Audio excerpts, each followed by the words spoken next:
for invocation. Bow your heads. Most gracious Father, we thank you for this opportunity to gather tonight to be about the town of Smithfield's business. Direct us in our conversation and our thoughts for what's the best of the citizenry of our community to help the quality of life for our fellow man. Guide us and direct us in those ways. It's in your name we pray. Amen. Please remain standing for our pledge of allegiance. I pledge allegiance to the flag of the United States of America and to the republic for which it stands, one nation, under God, indivisible, with liberty and justice for all. Thank you. You may be seated.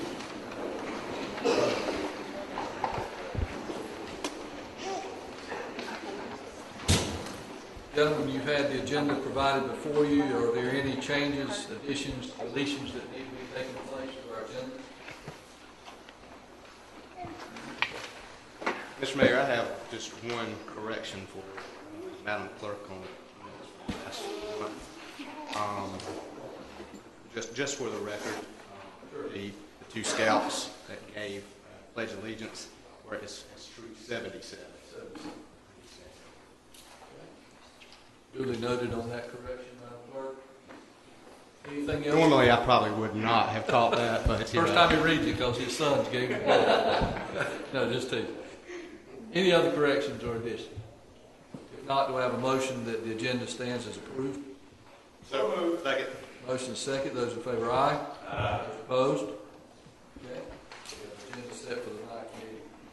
Our first agenda item is a presentation and reports. The recognition of our Smithfield Police Officer of the Year. I recognize Chief Scott, if you will come forward for that recognition.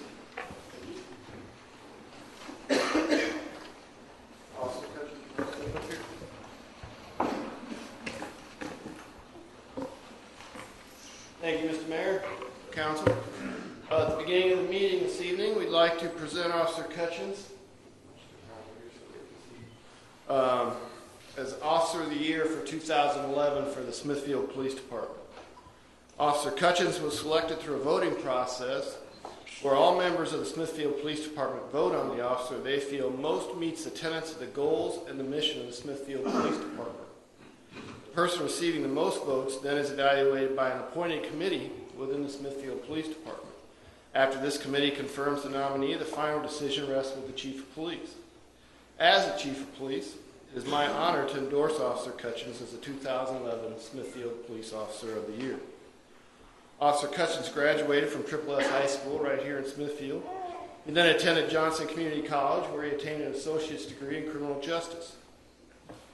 In October 2003, Officer Cutchins enlisted in the Marine Corps, where he served our community proudly, included an extended stay at Guantanamo Bay, Cuba. After completing the Marine Corps in October 2007, Officer Cutchins attended and completed the Basic Law Enforcement Training Academy at Johnson Community College and attained his BLET certificate. He was hired shortly thereafter by the Smithfield Police Department. In April of 2010, he received a recognition letter that was published in the Garner-Clayton Record stating, "Praise for Police Officer. I want to say thanks to Officer Cutchins of the Smithfield Police Department for his kindness and courtesy after our church bus broke down last month in the downtown area. He certainly represented that part of the department's mission statement that says, always striving for excellence." Mark Ingram from Fayetteville. Officer Cutchins is the first department canine under my tenure here in the Smithfield Police Department. During that time, he's initiated over 600 traffic stops and over 150 arrests last calendar year. He was also promoted to Police Officer 2 in June of 2011. I'd like to congratulate Officer Cutchins on this well-deserved recognition.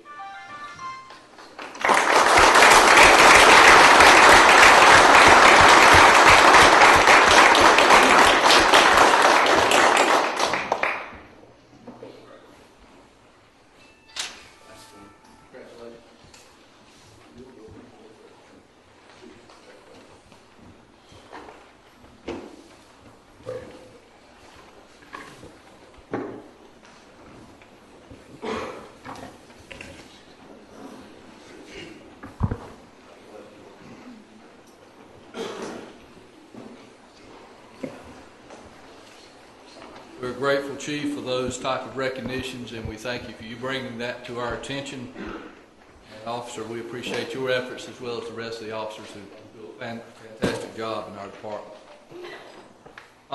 We'll move now through our public hearings. Our first public hearing tonight is the potential application for 2011 for the CDBG funds. I recognize Mr. Hicks to open that public hearing. We've advertised for a public hearing for the possibility of filing a 2011 CDBG application.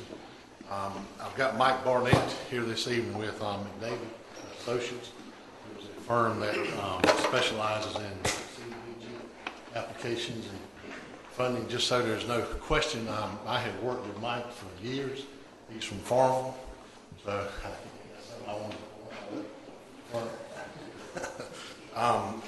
What he's going to do is come up and just give you an explanation of the CDBG program, and we'll be asking you for some further action after the public hearing if you want to pursue possible applications. Welcome, sir. Thank you, Mr. Mayor. Thank you, Richard. I do see Richard from the choir lifting the back right-hand side of the congregation most every Sunday.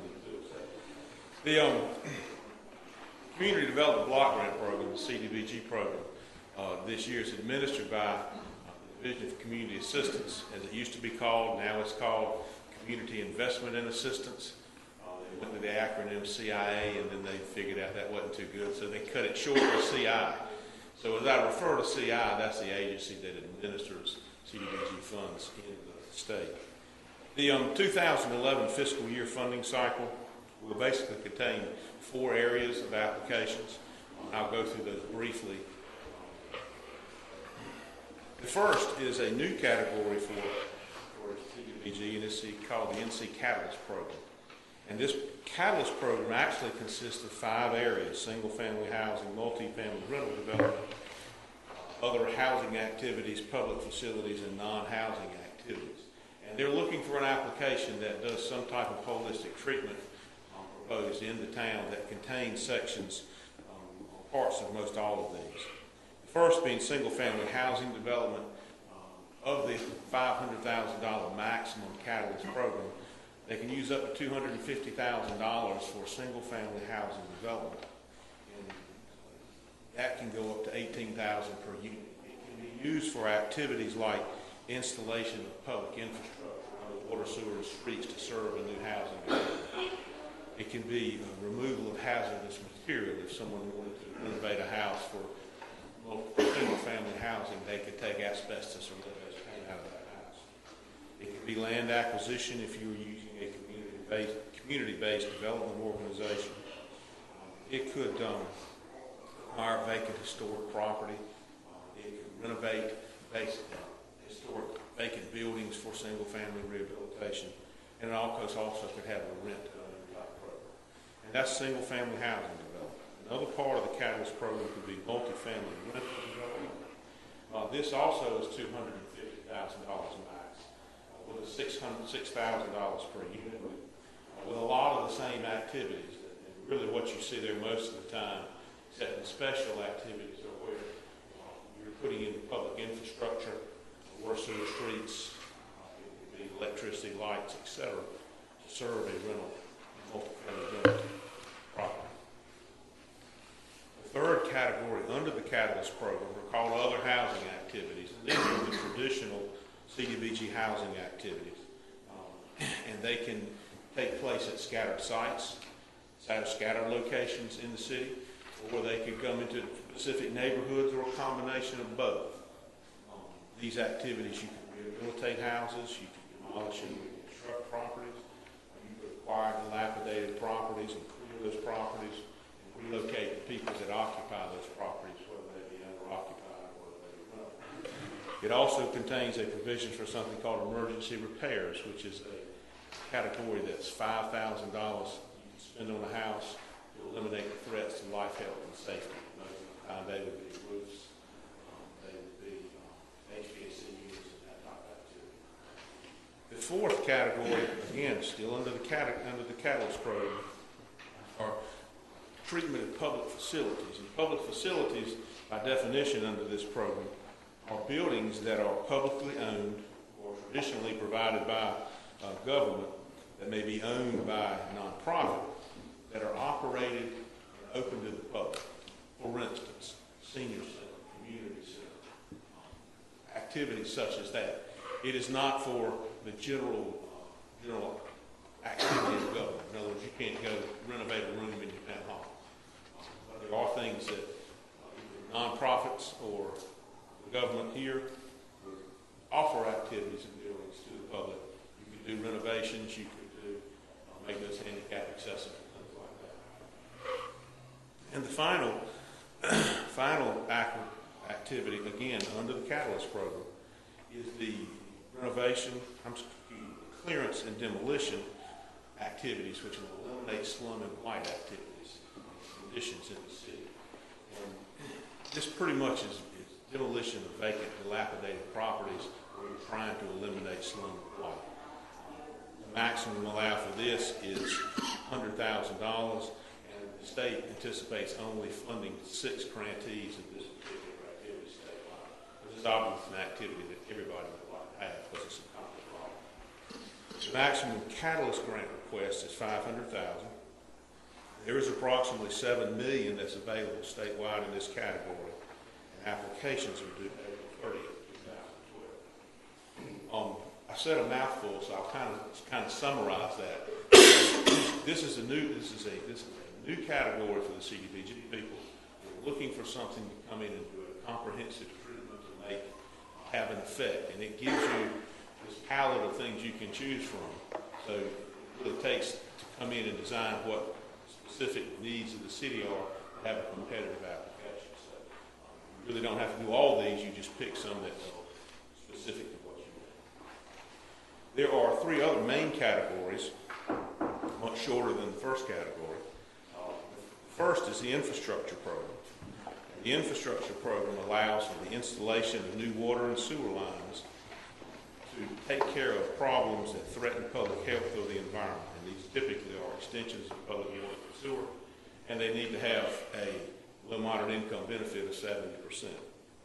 It also has, in this category, improvements to water and sewer treatment plants, where those water and sewer treatment plants are under a moratorium on SOC or some other special condition.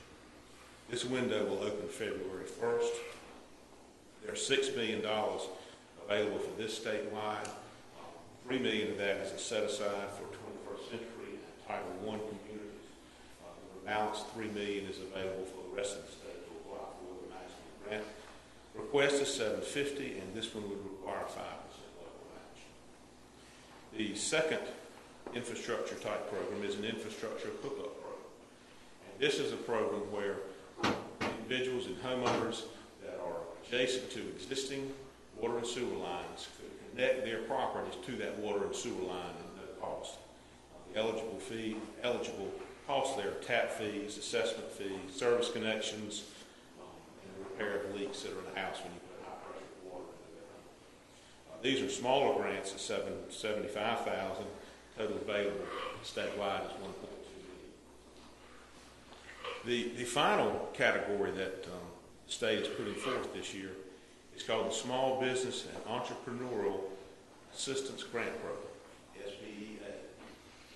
And this is a program that is set aside to assist small businesses to expand, to create or retain permanent full-time jobs for primarily low moderate income people. Now, that's a mouthful in one sentence. The state considers a full-time job to be $1,600 per year. And at least 70% of the jobs you create must be for folks that before they were hired are low moderate income people. Low moderate income family being $28,000 per year for one person, a little over $30,000 for 2 people. So you see it's not poverty. The business must have been in operation for at least 2 years and must have less than 100 employees.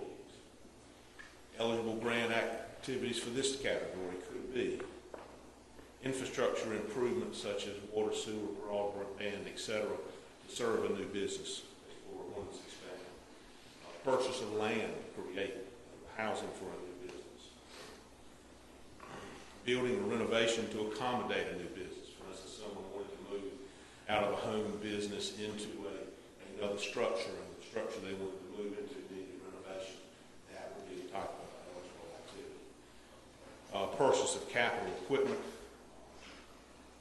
and there are some job training limits to this. The program will provide funds $25,000 per job for this program. The maximum grant amount is $250,000. The minimum grant amount is $150,000. And a little quick math tells you that's 6 jobs at $25,000 apiece. You can have one industry business creating 6 jobs, or you could have 2 creating 3 jobs each. There's a variety of things you can do within this program. Applications for this activity are dated April 30th, 2012. And as Richard mentioned earlier, and I made mention in the notes, tonight we're going to have the first of 2 public hearings. Anytime you apply for CDBG funds, you must hold 2 public hearings. So this first public hearing will serve just to receive any public comment on any of these categories. And I think that Richard will pursue later on how, if you wanted to go forward, if you're able to determine it, how we go forward. I noticed in the action form submitted to the town council that you toured East Smithfield area and felt the area represented an opportunity for competitive application. Any specifics you saw there? The general housing conditions that I saw in the neighborhoods I went through, I felt like you could create a competitive application out of that, and you would probably need to combine. This is under the Catalyst program. You would probably need to try to combine that with some. I noticed there was a nonprofit building up in that area. So obviously there's an active nonprofit in the area to deal with, which opens up a lot of housing type opportunities. These funds are extremely competitive. So I've been to a lot of places that when I rode through, I just said, "We're not anything here," and I've been doing this about 30 years. And I felt like there's an opportunity here to try to put together something together. You obviously have an active business district here in town. I assume with small business opportunities. And as y'all probably know, just from day-to-day dealings with people, folks that might want to expand a business or create a job or are having trouble retaining a job. And that comes with a lot of small business opportunities here in town. So those are my thoughts when I saw it. What's the possibility of the municipal pool receiving any assistance? I can ask. That's one of those recreation type activities. That would be under a public facility. You would have to show that the use of it would be primarily 51% low moderate income people. You'd have to look at the area demographics or something like that. Well, the downside to the town is it's a $7,500 application. So if you spend $7,500 and all your applications are denied, the town's out $7,500. But if you're awarded money, you get that $7,500 back. And you don't have to pay 5% of what you get. The way I have historically done this work, and I believe I've been able to make it a living at it and obviously feed myself a little bit doing that, is I feel like it's important for me to have an incentive, or anybody having an incentive. Let's do a grant application for you. So if I do a grant application for you, it's not funded, I'm not charged for it. But now, you have to, in order to go through that, for me to say that on the record, even though I know I'm on the record here, you go through a procurement process and you set that up where that can be part of the program that you and Richard's will try to set out for you. Are we a tier 1 or 21st century community? What? I don't think y'all are tier 1. 21st Century is a small planning group, and tier 1, of course, is an economic designation, and I don't think Johnson County is one of those. We're actually tier 3. Well, how do you think this scattered site housing grant would, if you've been around the town with scattered site, that means you can go just about anywhere in the town and we might want to do that seemed to be a thing that would probably work a whole lot more.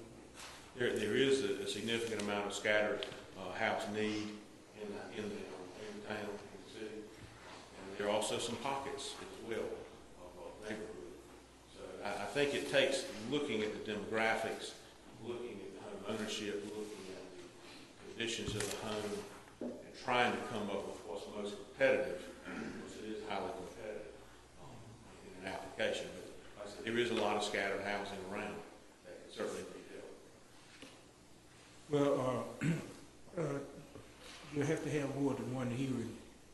The next time we have a hearing, will it be more prudent to start to talking about what type of grant we want then, or we need to start talking about it now? Typically, the next activity would be for you as a council to say, yes, we'd like, instruct our staff, yes, we'd like to look into this one of the grant applications. Look into it and see what you can come back to us with as a proposal. And then the question you asked was about the second public hearing. The second public hearing would be to explain to the public what the council intends to apply for in their application. So there's a lot of legwork to be done before a second public hearing, which would explain to the public through advertising and public hearing what you plan to do. Any further questions? Thank you, sir. Thank you for your time. Anyone else wish to be heard on this public hearing that's here tonight? Feel free to come forward if you'd like to be heard. Mr. Mayor, I would say that if there is interest from the council, that we may consider discussing this prior to the next meeting, considering some of the deadlines for some of these applications. Something we want to consider. We don't decide that tonight. That's part of the reason, Mr. Moore, we're trying to get this before you tonight, is to try to hit some of these deadlines, and giving the manager the authorization to solicit requests for this type of preparation of the grant. And that's what we'll be asking for tonight. Is that right, Mr. Grant? Yes. Well, I don't see, I believe, just me, but I believe it wouldn't hurt for us to try to get this type of grant. I mean, it would help the citizens, it would help the town a lot if we applied for it. I think we need to sit down and talk about what we're going to try for. I think that now we need to give the manager the good to see that we want to try to, apply for it sometime before the next week, all the week, and at least talk about, what type of grant we need right now, and we need to be talking about who we want one. I think I would go if we want one. We need to try one. Can I take that in the form of a motion, Mr. Williams? Yes, I put that in the form. Second. Motion is second on the floor. All those in favor, aye? Aye. Opposed? Madam Clerk, that motion will be proceeded forward to the demand request for authorization. Okay. Thank you very much. I'll close the public hearing at that point with that motion second. Opening the second public hearing, conditional use permit for Paws and Claws. Mr. Embler, please come forward. We'll open that hearing.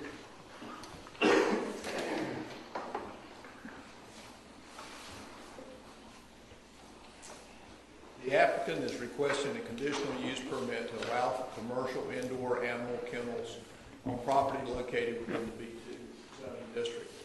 The property in consideration is located at the northwest side of the intersection of North 7th Street and East Market Street. This is immediately across the street from the new convenience store that was constructed last year, and it's what used to be the old Deacon Jones car dealership back in the 70s. Commercial indoor animal kennels are a permitted use within the approved conditional use permit with a conditional use permit within the B2 zoning district and are subject to town council approval in accordance with Article 10 of the UDO. The applicant has submitted a concept drawing, which is included in your packet, showing some of the required improvements, the paved parking lot, and associated landscaping. prior to the issuance of the zoning permit, the applicant will be required to submit a preliminary site plan for approval, showing that all other development conditions will be met, including a trash corral, screening, required buffers, and stormwater documentation. The planning board, it is meeting last week, and you were given prior to the meeting their recommendation on that, and they recommended approval from the board. The action requested by the town council is to review the petition and make a decision in accordance with the finding of fact for conditional use permit for the indoor animal kennel. Any questions, Ms. Denver, about this rendering of the project description? Mr. Chairman, to your knowledge, how long has this piece of property been vacant?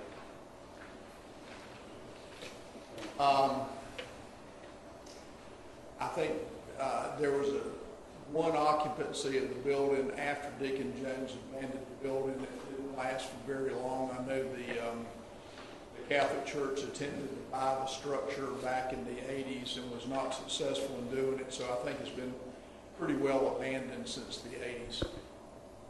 We've had several people to have looked at the property for different uses, from indoor flea markets to there was someone that wanted to convert it into a deli and bakery and kind of a general services type of structure, but no really takers on the building. And it's a property that is starting to fall into disrepair because of no use.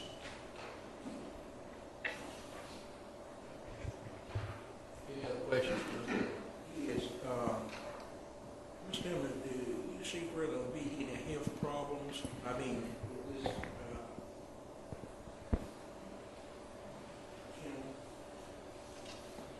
Well, there is an issue of making sure that they clean it. They're gonna, being indoors, they're gonna have to keep it clean, and they cannot dispose of the waste through the normal trash system. So there are provisions in the health department with Johnston County will actually be overseeing that.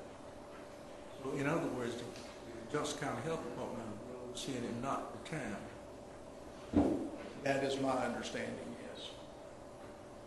So in other words, once we approve this, the town don't have any other role in it? No, sir, we will have a role in it because we have to issue a conditional use permit, and that's what it says. You're conditionalizing the use of the property, and if you say, as part of that permit, that it has to be maintained in a clean and orderly condition, and they're found in violation of that, the council has the right to rescind that conditional use permit, which means that they cannot operate as an indoor kennel. That will be part of the conditional use. If the council so puts that in the wording of the conditional use permit, yes, sir. Mr. Emler, as far as an operational standpoint, is this for housing animals on a temporary basis, or will there be dogs or any other types of animals that are there for sale? Do we know what the exact operation, or exactly what definition of a kennel?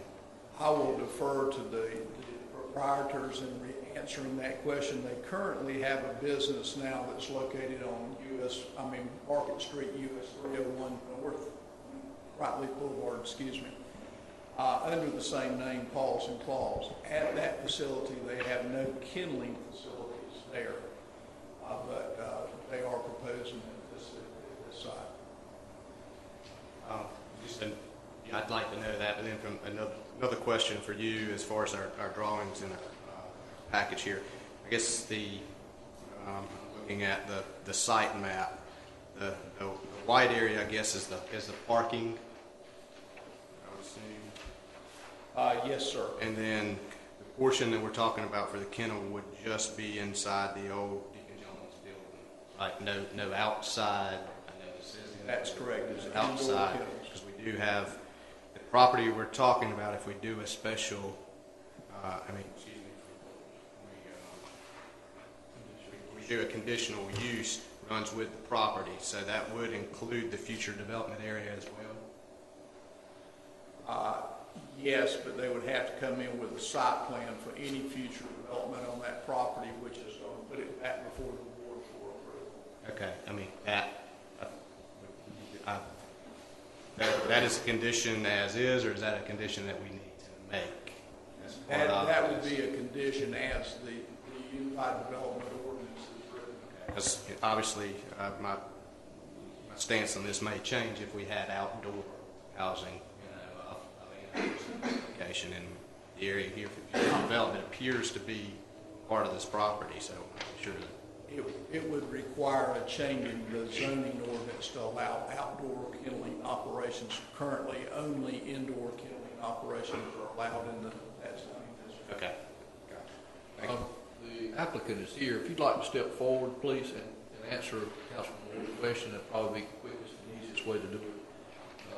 Councilman Moore, if you'll restate your question for him. Sure. He can probably respond to that. Yes, you, sorry, Madam Clerk, you'll have him be sworn, please, from this here. Raise your right hand.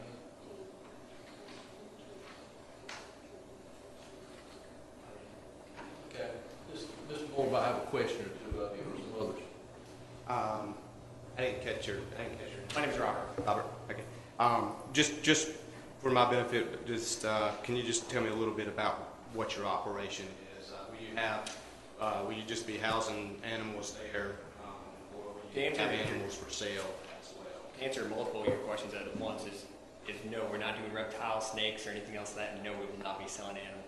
But the facility is a kennel, just like a PetSmart does, Petco does. Same kind of facility. It's indoor kennel without outside runs. But according to state ordinance, we would have to have a safety zone, God forbid the building catches on fire, to evacuate dogs to in an emergency situation. But no, there will be no outdoor kennels. It will be strictly boarding overnight, as well as what our current operations is, which is a pet grooming, pet care facility with just as similar lines of the PetSmart Petco that operate in the city of Raleigh. Now, your safety zone, where would that? Do you know where that will be located? It wouldn't have to be a very big area. Again, state would have to set the parameters on that. That is something that is in the works. So, but you basically, but your safety zone could be in your parking lot. It's not a very big area. Yeah, right. I mean, yeah, and to answer your question about the future development, I do not have currently any development ideas for that property for any further kennel use. To be honest, the front building is significant enough for even future growth of our business. How many animals, I assume this is limited to dogs and cats? Correct. How many dogs and cats will be board at any one time, or The facility can hold it would have 40 kennels. Some people have 2 dogs. So potentially, I'd have to say it could hold up to 80 dogs. Do I see that ever reaching that number? Probably not.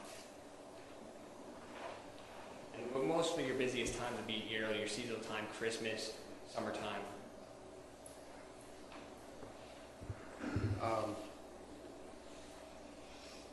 While you're boarding, say for instance, this is a hypothetical question for you, but say for instance you're having to house a dog or something for an extended period of time, 2 weeks or something. What are your plans for exercising those animals? We have, part of it is, my wife actually has the papers that we're going to pass around for you guys. And actually, part of it would be a doggy daycare, doggy boarding facility. It'd be an all-in-one inclusive facility. Inside of it would be 1,000 square foot doggy daycare. You want to pass around so they can see and the pictures of the building. So you could actually exercise them inside the Correct. building. PetSmart does it, Petco does it. A lot of your facilities do that.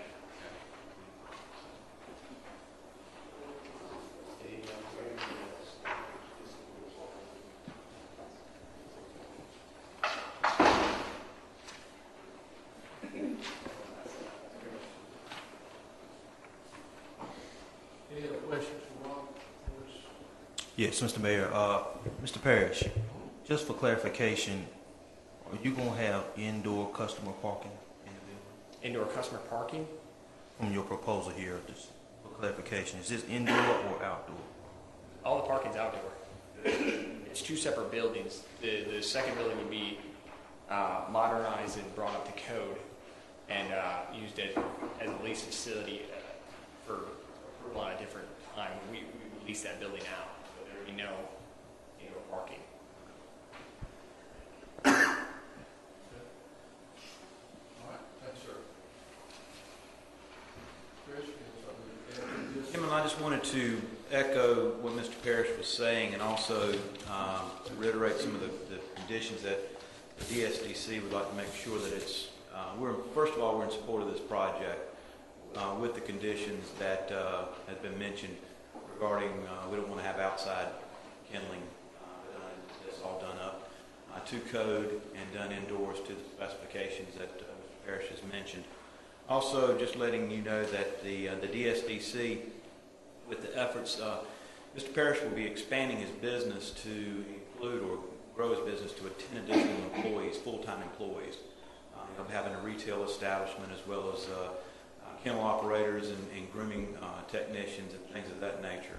We're in the process, and I've been working on it for the past week, applying through a grant through the Rules Center, the Building Rehab Code, or Building Rehab Grant. This building has been vacant for over 20 years, and we feel like this is just an opportunity that we can't pass up to be able to create jobs, plus receive some money from the state. And I do have a kind of a resolution that I'd be more happy to pass around, and hope that y'all will be in agreeing to this. Through the Rules Center, there is a 5% match. We're applying for a $50,000 grant.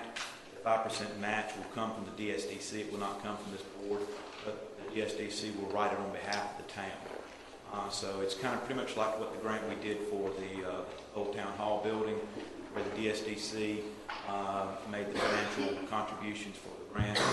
We hope that the council looks favorably on this project and allows us to continue with this grant. Actually, the Rules Center is allowing us, the deadline has already been passed. However, speaking with Ms. Melanie Adams with the Rules Center, she's allowing us to extend, she's extending the time frame for that. Because I explained to the situation that parishes have this property under option. One of the conditions for the option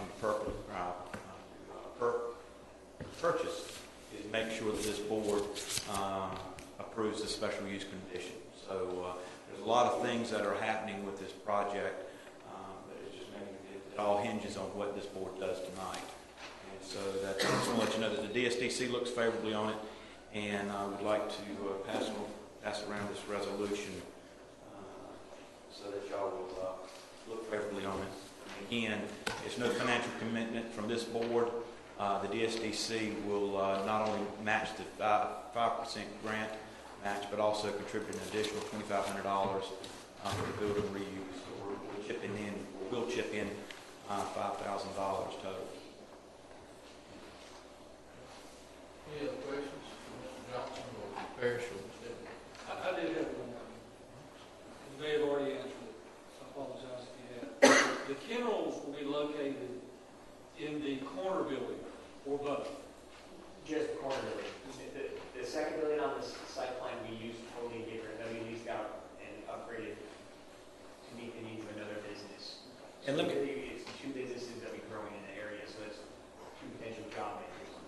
I assisted, one thing that Councilman Moore asked about future development area. I assisted the parishes with designing the site plan, and that was just something that either they could probably either grow their business should they want to, or possibly sell that off for other business. And we've got the parking in the situation where we feel like there's enough parking spaces to accommodate that second, what I refer to as future development area. So that's something that I just took upon myself just to say that this could be further developed either by the parishes or sold to a potential developer. Anything else regarding the public hearing? Does anyone else wish to be heard on the public hearing in the audience? Yes, ma'am, come forward. Please state your name and your clerk, please. My name is Danielle Parrish.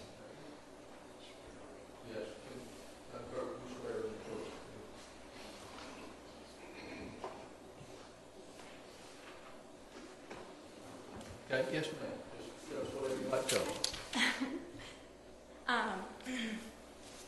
Me and my husband have been looking to expand our business for many years now, and this is the closest I think we've ever been to fulfilling that dream. I have worked with animals most of my life, and it's always been a passion of mine to do something to help with animals as far as grooming like I do now, and offering, like we're trying to do, daycare, boarding, extending our retail for people that obviously don't feel like they go to Raleigh or Garner to purchase items like food or just basic necessities for their pets. We also would like to help our community grow, to make it a better place for everyone, and to offer more to downtown Smithfield. We always talk about change in our community and to grow into something better, to something new. Why not bring in this boarding facility and kennel or grooming facility to help our community? There are a lot of places out in the country that do good business, but where do they have to go while their dog is being groomed? Here in Smithfield, there's the grill, there's the gas station that just opened up, many potential businesses that can get more and possibly stay open later as far as during the weekend instead of closing early, which would offer them more business as well. Like I said, we will not have a lot of runs. There are certain things that you can do for kennel facilities, for potty areas inside that are well sanitized and cleaned after each use. So as far as health issues are concerned, we would be very well sanitized. If there is an accident, it will be cleaned according to, each dog. There are certain grasses that you can get, certain pheromones that trigger dogs to use the bathroom inside in certain areas. We also we want to be that one-stop shop for everybody. We don't want somebody to come to our facility and have to go somewhere else to get something. So it would be one specific area for a certain item as far as grooming, which I do now, boarding, daycare, which some people don't want to leave the dogs home all day, so why not take them to a place where they can play with other dogs? There will be vaccinations for each dog required, as far as Bordetella, rabies, distemper, so everyone is vaccinated as far as the safety of each pet and for the people that work. There will be flea control, such as that if they do come into the facility with fleas, we will take care of that immediately, contact the clients.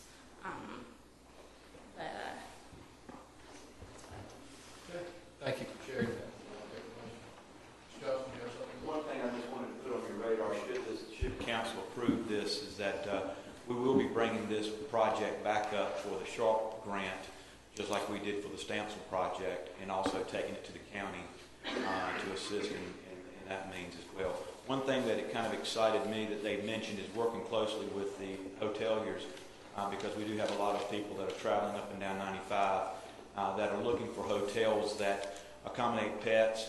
This is something that would be more attractive for Smithfield and other businesses to be able to promote the area, that they do have a facility that you can bring and stay at a hotel at whichever one you choose and drop your pets off at the facility and know that they can be picked up the next morning. So I think this could probably be a win-win for a lot of other businesses as well.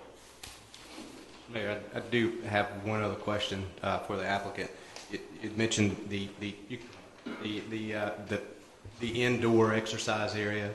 I think that's a great idea, but didn't exactly ask a question. Will there be any outdoor walking of the animals from a business owner standpoint? I understand we can't control the pet owners, but Well, and to address that second question as well, at the same time, we would be putting in like a nice display bag of like a doggy bag in case obviously a dog does use the outside, that it would be cleaned up, as well as we'd be part of our facility would be, our staff would be able to check that area as well, so make sure if anything's sidewalk or the little bit patches of grass and make sure that everything stays clean. In regards to the outdoor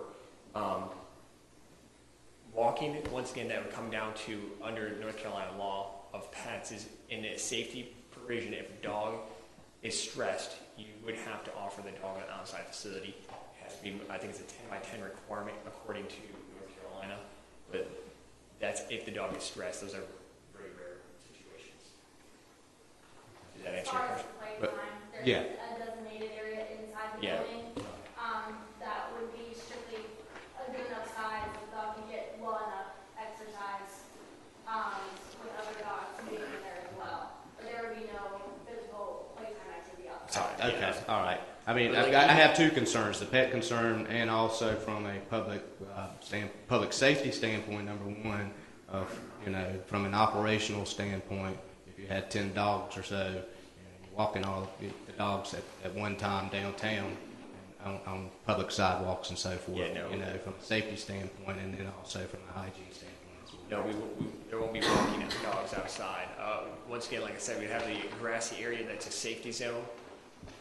Airports, several airports do the same thing. You can look it up. That it's a safety area for dogs that are in distress. Obviously, some dogs can't adapt. It's a rarity thing that you do come across can't adapt to going potty inside. So you have to be able to offer them an outside facility. But is that a rare case? Yes. Is it going to happen with every single dog? No. They won't be unsupervised. And if they were outside, there would be someone with them. So it's not that like they're going to have run to the yard or anything else like that, where they bark at passerbys. That will not be the case. Thank you, Mr. Parrish. I have one more question. You sound like you have everything under control, but there's one thing, customers, right across the street is a eatery, and only thing I wanted you to do is be mindful that, your customers, how would you get your customers in? They need to park on that side of the street, on the street side, and sometimes our customers, when you come, they don't have good control over the dogs.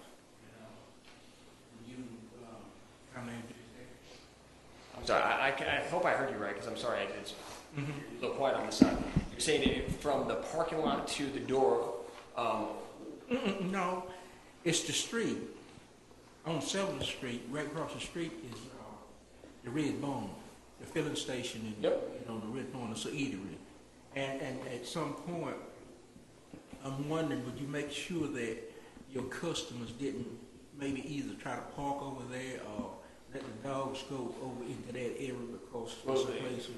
That's all the way across the road. So I know, but sometimes your customers. I mean, you have everything under control, but would you? We will have signs up to designate customers to areas, as well as I think the parking lot is pretty self-explanatory for most customers. I really do not see that being an issue where customers going across the road to use.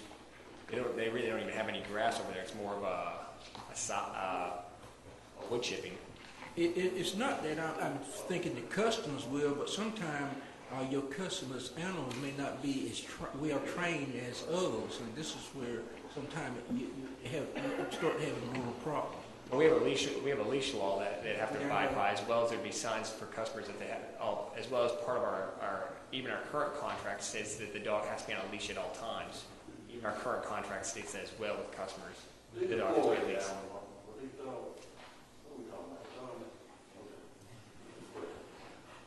Maybe instruct your customers as they come in to utilize the parking lot in the rear. Yeah, we'll also have Mr. Williams' concern. Signs up as well. Sure. We're going to be responsible. Sure. Because those dogs might be like me when I go by the chicken barn. I just go right into the parking lot. That smell. Thank you, Mr. Parrish. Closing the comments there, gentlemen, look at your findings of fact. If there's anything in those findings of fact you feel indifferent, or if you feel that this conditional use permit application would be granted. At this point, there's no one else wishing to be heard. What is the pleasure of the, I make a motion to approve. Second. motion second that we approve the conditional use permit that's applied? Those in favor, aye? Aye. Opposed? Likewise. Second motion that I probably need on this, which is separate and brought to us tonight by Mr. Johnson, was authorizing this body to seek Rural Center building reuse funds with my signature. Do I have a motion to go to proceed with that? Repeat that. Motion and second. Those in favor? Is there discussion? Is there discussion? I want you to repeat that. I didn't understand. Mr. Johnson asked that we serve as the applicant for reuse funds for the Rural Center, and that he would provide the monies that would cost to get that awarded. And before I sign that, I want to make sure the board's okay with that. We have a motion and a second. Any more discussion on it? Those in favor, aye? Aye. Opposed? Thank you. Thank you, Mr. Parrish. Mr. Parrish, appreciate it. Okay, we'll move to closing that public hearing. We'll move to item number 3, which is public hearing on zoning ordinance amendments on signs for Mr. Deacon Jones's properties.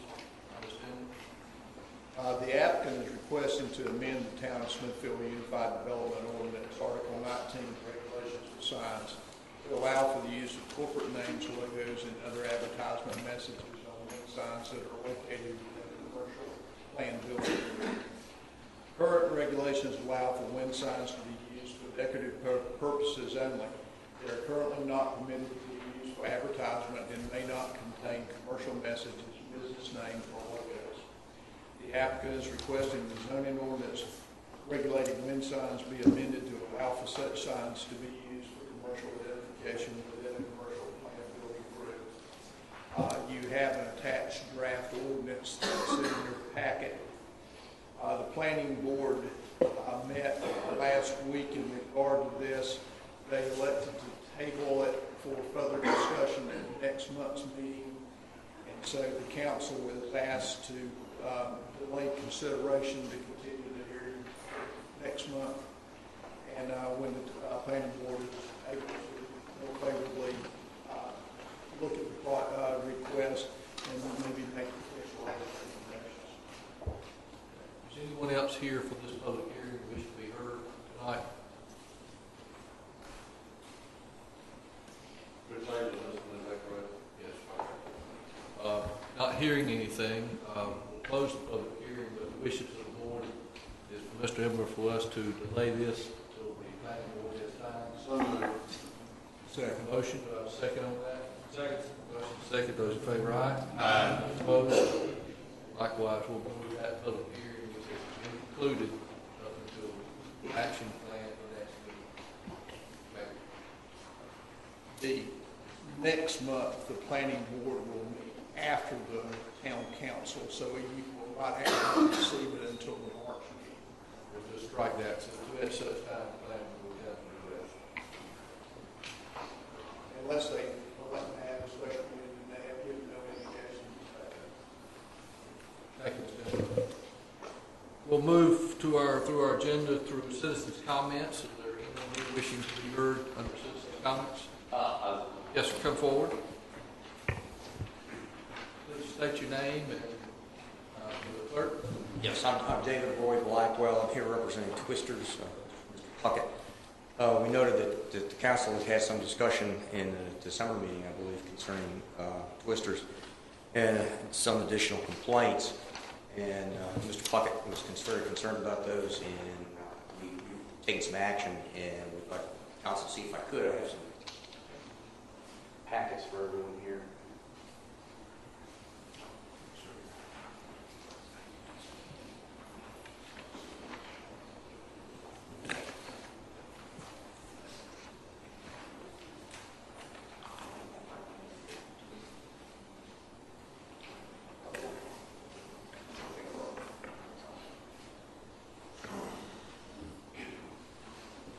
At the December meeting, Mr. Jernigan was here from the gas company, which abuts the Twisters property. and was commenting about the fact that he had issues with glass bottles and things in his parking area, and also with trash in the area, the fence line surrounding it. Between Christmas and New Year's, Mr. Jernigan and Mr. Puckett and I met out at Twisters and took a look at the area, looked around it to see what the issues were, what could be done to resolve these issues. As a first premise, I would like to point out that Twisters doesn't sell beer by the bottle. They don't sell bottles of anything. So that if the issue is that these bottles appear to be coming from Twisters or from garbage or from Twisters patrons, they certainly didn't buy the product at Twisters because Twisters doesn't sell it. Interestingly, when we met out at that area, when we met in the parking lot there was absolutely no trash in the parking lot. We did notice a little bit of trash along small particles in the line, in some of the fence line area. But we also noticed that we looked over at the flea market area, which is down in the next block, and there were significantly greater quantities of trash in the landscaping in that area around the flea market than appeared anywhere near the gas company or near Twisters. The other thing we did note too was that there are photographs of that that we provided you. At the car wash, there were open containers of trash. There were also beer bottles, numerous beer bottles, at the car wash.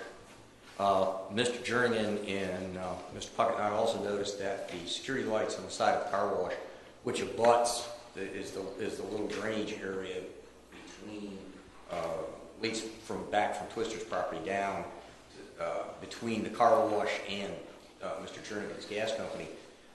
Those security lights are out. It appears the fixtures are broken, so that there was absolutely no lighting on there at all.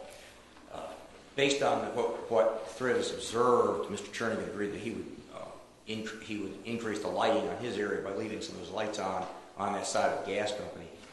Secondly, Mr. Puckett agreed that he would and has installed an additional security light which lights up the entire fence line along the gas company.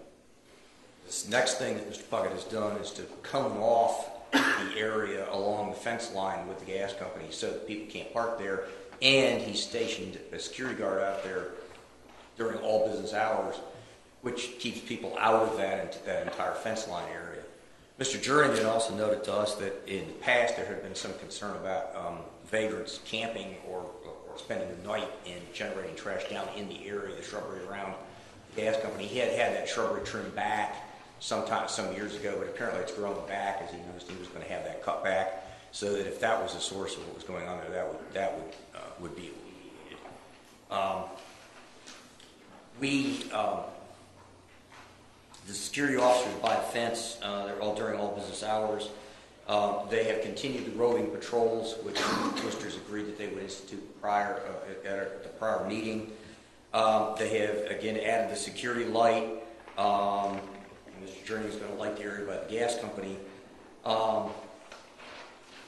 And again, Twisters is moving as fast as it can to make certain that there aren't issues out there. They want to be good neighbors. They don't want to cause any problems.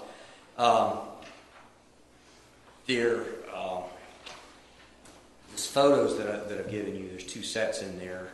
The 1 through 16 shows the premises as it appeared midweek prior to New Year's. I point out that Twisters is only open on Fridays and Saturdays. It's only open 2 days a week. And before they close up for the night, before the staff goes home, the entire parking lot is policed, and you can see they make certain that there isn't debris around in that area. Again, when I was there and when we went through the property that day, it was during the closed period, and there was very, very, very little. I didn't observe any trash on Twister's property.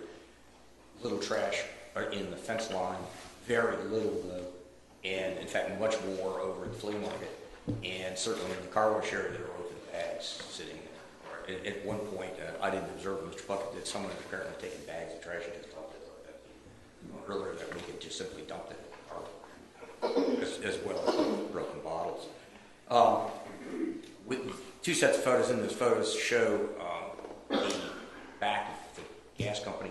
as it appeared when Mr. Puckett closed up for the night. When they leave, parking lot's policed, and there are no patrons of any sort left in that area. Zero. So we hope that based upon these actions, that there won't be any more issues. Mr. Jernigan's here. I think he'd like to step up.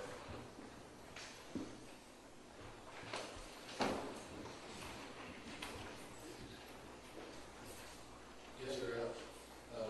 Please state your name. Alex Jernigan, I manage Parker Gas Company adjacent to Twisters. Yes, sir. Everything that he's told you is exactly the truth. I would have never known that Twisters nightclub had gone to the extent they have for security. When Mr. Bird and Mark went over to his facility, fellas, each one of you know how much a mag flashlight about that long costs. He's got a foot tub full and a 16 camera security system.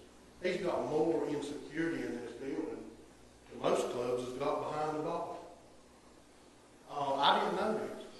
And me and Mark and Mr. Bird went over there the other night.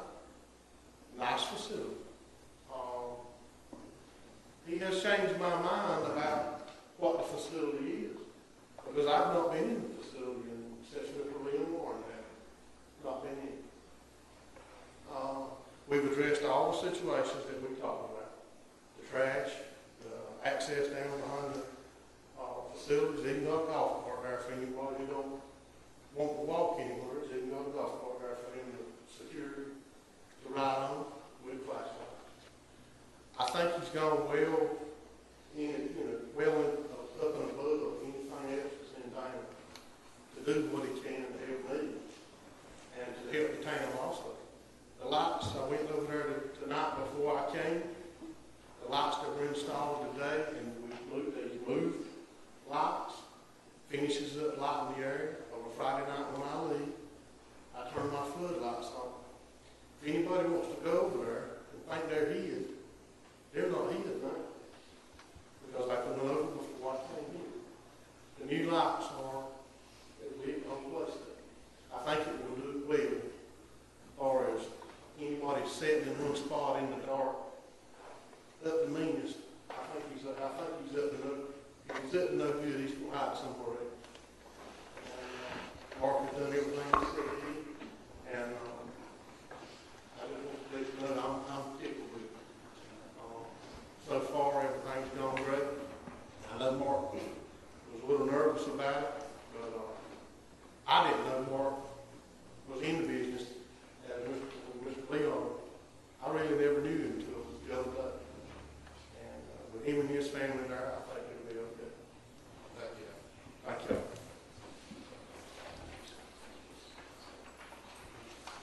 I don't have anything else. I'd be happy to answer any questions from the council. I would just comment, I'd like to say thank you for the cooperation of the business owners and, in that area to try to rectify this problem. I mean, I think it's great that the two property owners have come together to try to work the situation out, and I hope that it does continue. So, appreciate it. We hope it will too. We think it will. Mr. Puckett has 23 employees. Many of those are security, so we're keeping a very close watch. Thank you very much. Thank you. Anyone else for citizen comment? Ms. Sewell? Yes, good afternoon to each of you, and good afternoon to everybody in the audience. Happy New Year to you. I'm Louise Sewell, and I do have just a couple of comments. And my comments is it's very difficult to understand what you're going to talk about. In the audience, it's very difficult to even hear you. Now, when I was listening to the first gentleman that talked about the funding, the grants, I just picked up a little bit, but it sounded real good to me. So I thank you for pursuing that, because Smithfield is in dire need of cleaning up, and everybody know that. So I really do appreciate that. Please get these checked out or talk a little louder. Thank you. Thank you, Ms. Louise. We'll make sure we talk loud.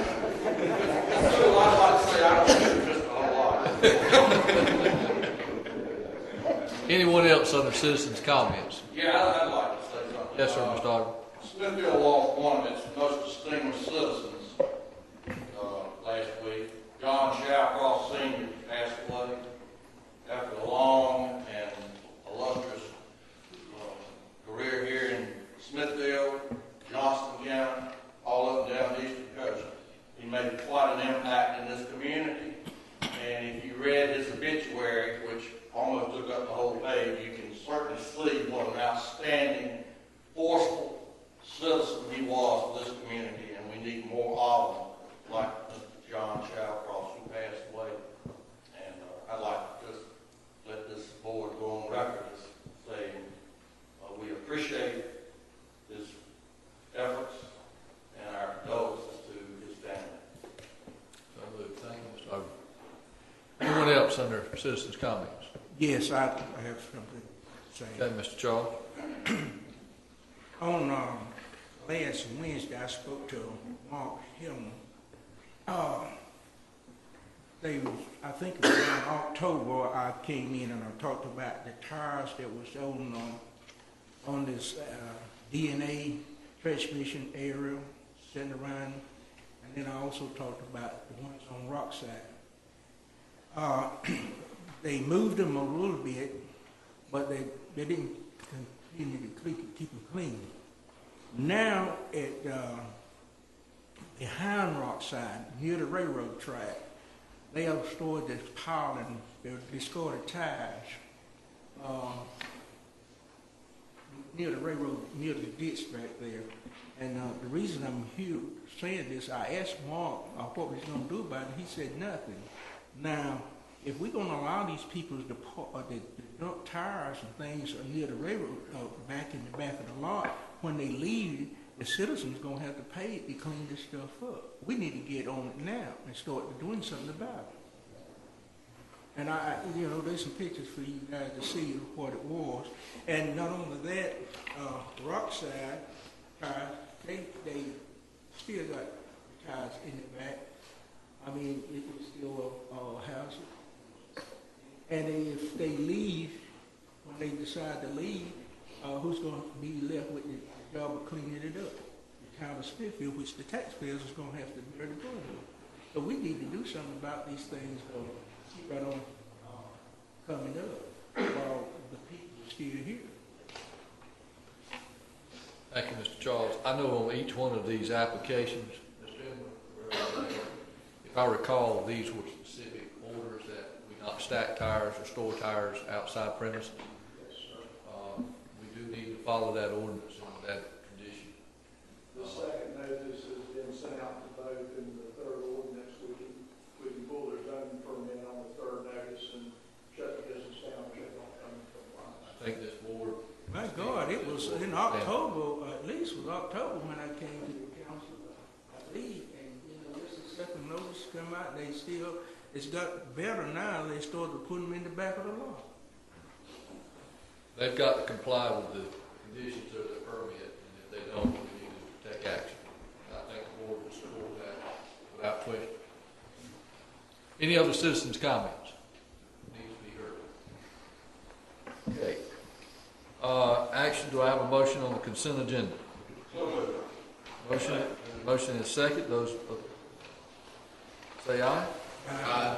Those against? I'm moving to news business. We have a request for approval for change order number 1 for the area Smithfield Crossings project. Manager, if you want to handle that. We received the first pay request from S.T. Wooten for Area A, and along with that, I think our engineer noticed that there were several increases in some of the volumes of the individual line items. We met with the contractor and DOT back several weeks ago and sort of tried to come to an conclusion as to how we would handle change orders, changes in the project. This project's somewhat different from all the other ones we deal with, basically spending DOT money. It was awarded as a town contract because we can make it move faster, but their engineers, their inspectors are actually responsible for the day-to-day inspection of the project to ensure it's built standards. Mr. Corey McClam, DOT, is here this evening. He wants to address it. But basically what we're asking for is approval. You got a couple of contract change orders. One dealing with bar, riprap, filter fabric, stone, and then the second one's dealing with fuel adjustment clause, asphalt binder, changeable message signs. The project's still within the allotted funds, but it is an actual increase from what you approved. What DOT would like to ask is that the board authorize them to manage the change orders, so we don't hold up the project when they start back to work in the spring, and then the actual and final adjustment change orders will be brought back to the board for approval. Mr. McClellan, I don't know if you want to speak or... Well, appreciate it, Mayor. I'm Corey McClellan, NCDOT resident engineer. I kind of came in on the tail end of this project. I know there's a lot been going on for years in the town of Smithfield trying to get this project going and get it moving and everything. But basically, you know, what I gathered is it was, I think the municipal agreement was set up that the contract administration was done by the town of Smithfield. And if I'm not mistaken, and this is hearsay, how it came to me was that there was a request that the DOT perform the contract administration, the day-to-day inspection, keep eye on things. As you may or may not know, when it comes to the federal funding, FHWA, when they do audits, they look for specific things. They look for things, basically records and reports. They like the way the NCDOT does business. So basically, I think it's also listed in the municipal agreement. It provides guidance to our construction manual for documentation purposes, stuff like that. Basically, this project was set up as a per item contract. Now, I deal with per item contracts. That's what I do for a living. I do it day to day, every day. I've dealt with some very big ones and very small ones. This project, with the several line items that we have, at the end of the day, you're going to have items that overrun. You're going to have items that underrun. There's going to be the need during the life of this contract for extra work that's not foreseen in the contract. Now, what is very difficult is if, you know, the information that we're discussing tonight, and I'm speaking on behalf of the contractor because he couldn't be here tonight as well, is work that he performed in October and submitted an invoice in October. There was some change orders in there. You know, I was tasked with performing my job, so I performed my job and I approved change orders. And then there was an issue. I spoke with him today, and he's yet to be paid. You know, we're talking about work performed in October. So what I'm looking for is we ought to, and I'm not sure how the legality of it is, or, you know, I'm not a council member. I don't do what y'all do. But to make this project progress, whether it be a resolution by the council, whatever it may be, if you grant the authority in your mind and your eyes that I administer the contract, I promise you we're going to get a good project. And I'm going to bring it in as close to budget as I can. Now, I have looked over some of the things in the contract, and I didn't review the plans early on, but it appeared that there was some engineering estimates that were incorrect. You know, hence the reason we're so early into the project, we've already exceeded some of the items in the contract. I looked in my crystal ball today and tried to forecast this project throughout the end, factoring in several things. I can't say for sure that we're going to come in within the budget. I feel confident that we will. There are a lot of things that I can't control. But, you know, I went through it. I think the encroachment, well, not encroachment, but I believe the municipal agreement was set up based on a total estimated cost of $1.188 million. I feel like that we can come in under that number. But I just hope that you can realize the difficulty that we're going to be under if we come across a problem. The contractor's going to tell me if I don't have the authority to do my job, he's gonna say, okay, well, I'm stopping right now.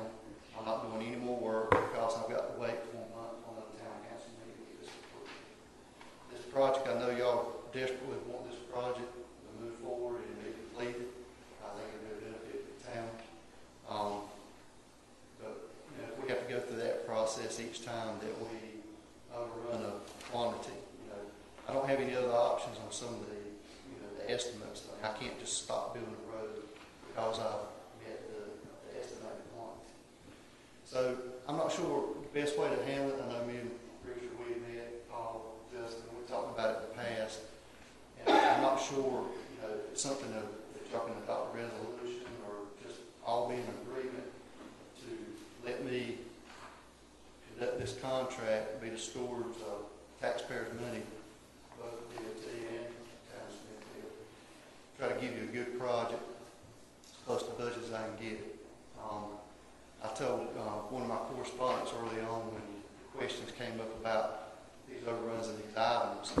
I think I put a statement in my email and I'll read it to you. It says, I assure you that we will do everything in our power to ensure the Town of Smithfield proceeds with quality product in accordance with the contract and its DOT standards and specifications. No work will be performed unless it's necessary for the satisfactory performance of the contract. I treat my job day to day as if I'm spending my own money when I make the decisions that I make. If you have any questions for me concerning my role in this, any questions about where we stand on the project, I've also got Jerry Page, who's our Division 4 project manager here. He can answer any questions as well possible. Anybody got any questions for this? I do, and I'm new to this too. And we need this project, but as an elected town council member, I'm charged with protecting the town's dollars. And I don't know where these estimates came from, but they're not a little bit off. You look at the excavation costs, it was approved for 1,295, I assume that means cubic yards. It's doubled. It came in at 2,568. Plain riprap was approved for 2 tons, wound up being 20.6 tons. And it goes on and on. Didn't even have any asphalt binder, and it's an additional 42.68 tons. Do you feel, I mean, you said earlier, you believe this project will come in at or about budget? A couple things on those comments as far as the particular quantities. When I first received this, you know, I'm not bad mistaken, the Town of Smithfield was responsible for all the preliminary engineering, hiring the engineer firm to do the bid, plans, everything else, prior to estimate. A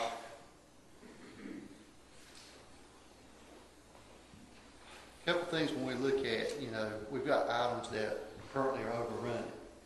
You kind of have to look at the big picture. There's going to be several items on there that's going to underrun. The issue as far as the asphalt binder not being in there, it is. It's in the contract. The contract references the NCDOT specifications. There's adjustments that we make for asphalt binder. Asphalt binder basically has 2 components. You have recycled asphalt that you get some of the asphalt binder from the recycled asphalt, and then you get the virgin liquid AC, which is dependent on the fuel market. So it's built in our specifications. It's built into the contract that the town has with the contractor that we're going to make adjustments based on the monthly average price based on the NCDOT's website. So basically, you know, we had to split it because you actually come out a little bit better this time around because the contract price for the asphalt binder was $650 a ton. Well, that was applied to the virgin asphalt. Everything from the recycled asphalt, the credit they're given for the asphalt binder for that was paid at $650. The virgin was actually paid at $615 a ton because the market was a little bit, the average prices were a little bit lower than when the contract was up. There's also, charges for fuel. There's certain items that we have in our contract, borrow excavation, asphalt placement, very fuel dependent for the equipment. And, you know, it's hard to ask a contractor on big projects to sit there and say, well, you have to lock in the fuel price that you bid it at, not knowing what the fuel market's doing. So the NCDOT and our specifications have a built-in measure that we make adjustments based on the fuel prices. So it may not have been in your engineer's estimate, but it is part of the contract. How can we have confidence that this project will come in about budget when we've got, I mean, I don't know how many thousands of percent we're already overrunning? Look at Stone.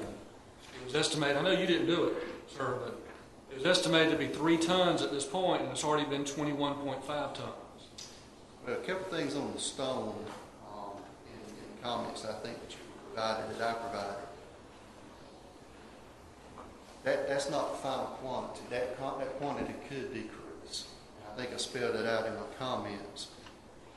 Stone is a per ticket item, pay for per ticket. I've never had a contract that had these small quantities, and basically what they did is they had erosion control device here or there that required stone, and they figured accordingly.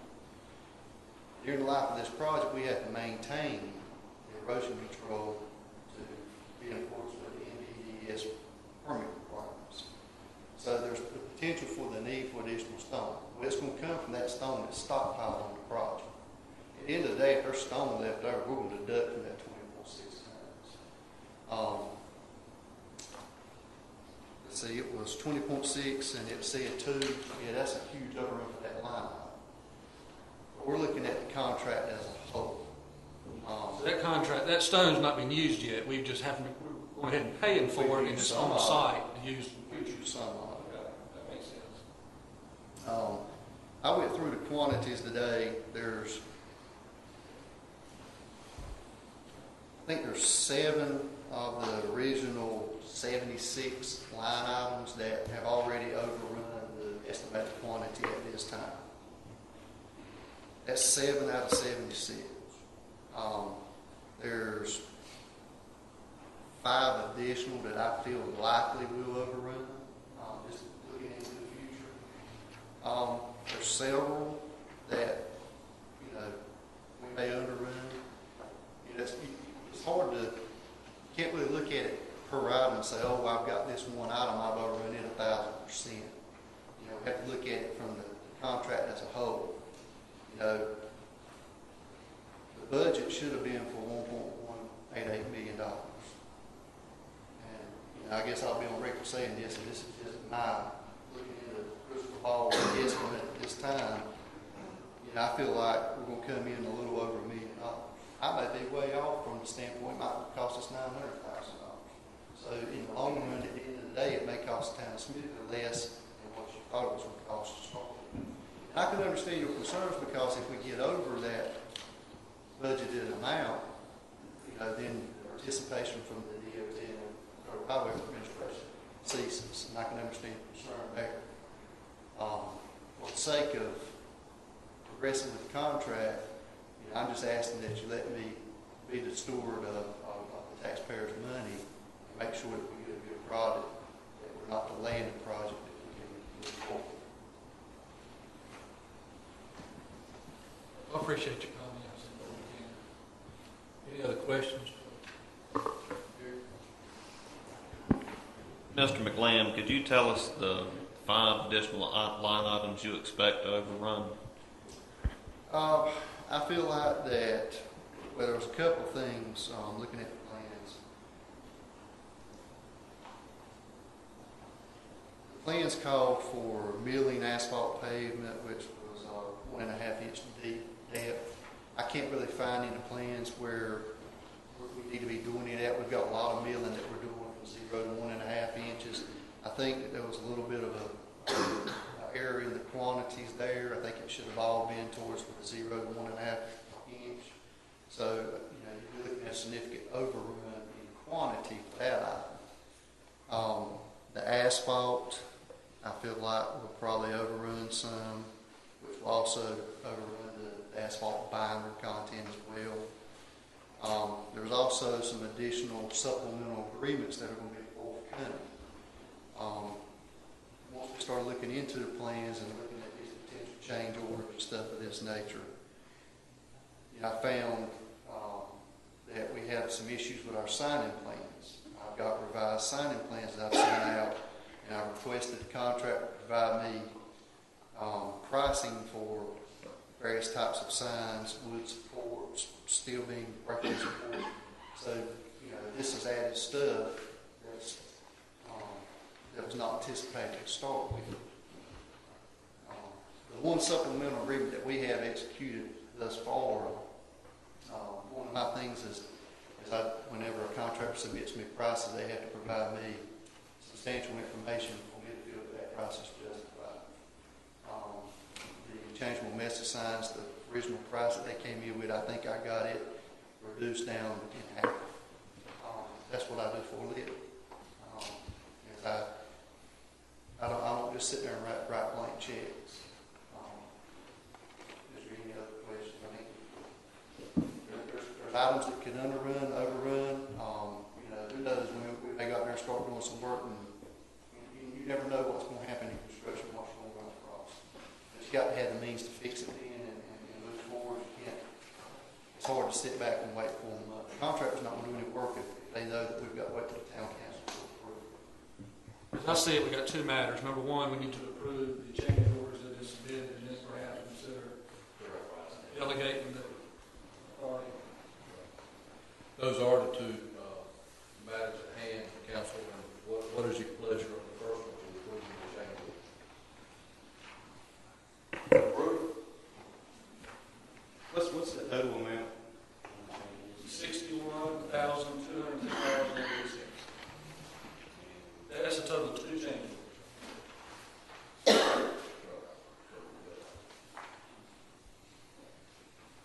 have a motion, Mr. Hoffman, to approve the change orders. Do I have a second? Motion and a second. Those in favor, aye. Aye.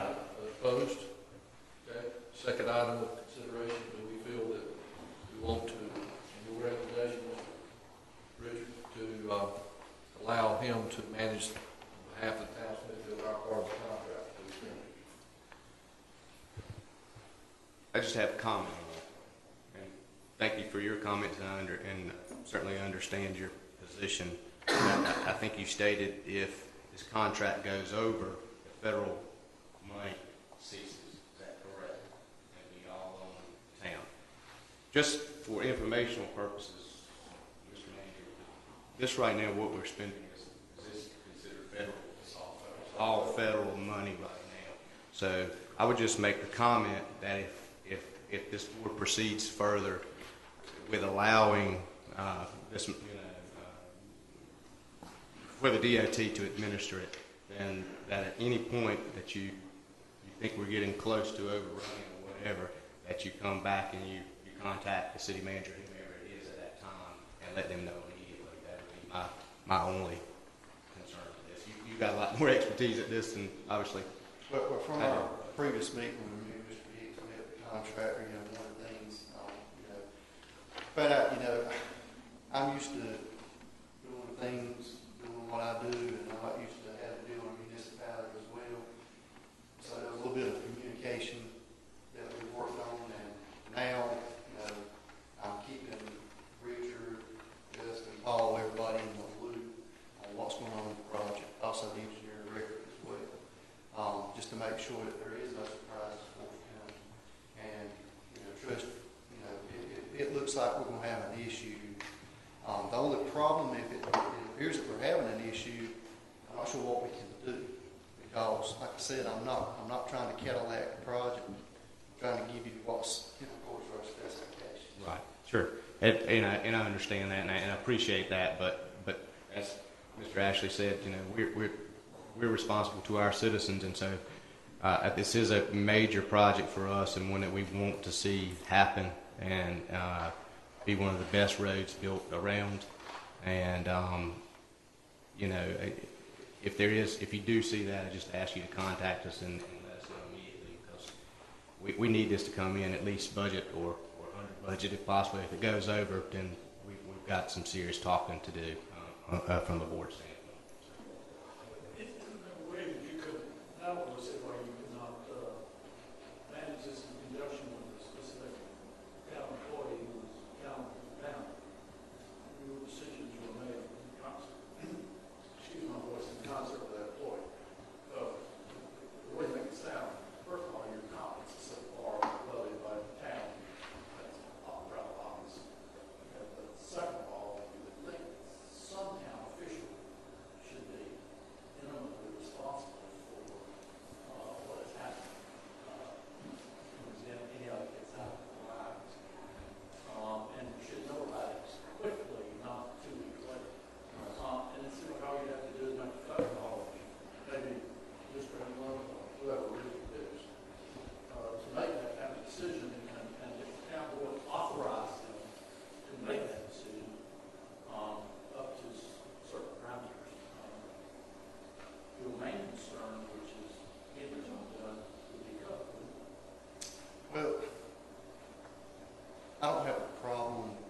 talking about change orders, and your view of change order and your view of over budget, stuff like that's different from what I'm, so far to me, we've got one change order. That was extra work that was not originally in the contract, that I did a supplemental agreement for, to create this item to pay the contract for this extra work. You know, so far, what you're considering change orders and what you had to vote on tonight is an overrun of the contract item. A lot of times, I can't sit there and, you know, like the bar of the ticker. You know, we're already overrun it. We still got bar to put out there. I don't want to get in a situation where I'm out there right in the middle of the ramp of I-95 paving and I happen to look down and say, we've hit the contract quantity. I've got to contact somebody at the town of Smithfield to get their blessing on whether or not I can keep paving on the ramp. So that's the kind of things. Now, obviously, extra work items that are not contract items, that are not part of the issue of, you know, we're just overrunning, we had a bad estimate on the quantity. Obviously, on extra work things, yes. You know, I would definitely be very willing and, you know, be glad to talk to somebody in the town and say, hey, here's something that we're coming across that, Please don't think my comments mean overrun on an individual line. I'm talking about what you're talking about, the overall project. And that's where my concern would come, not what you're talking about. I don't have a problem with you managing the project at all. Within the limits that if you ever feel that this project's going to go over budget at all, you contact the town immediately. You told us tonight that you feel confident, not a guarantee, but you feel confident that this project will come in at budget. I don't have a problem with you managing it, but if you ever get to the point where you don't feel confident, I think we need to be notified somehow through the town manager or something. I agree. And I would say that person be the city manager or his delegate.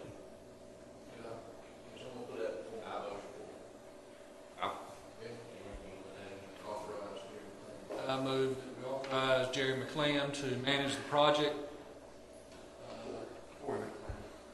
Corey McLean, I'm sorry. I move that we authorize Corey McLean to manage this project, and that he be allowed to adjust the items under the contract in terms of cost up to the total budget for the project.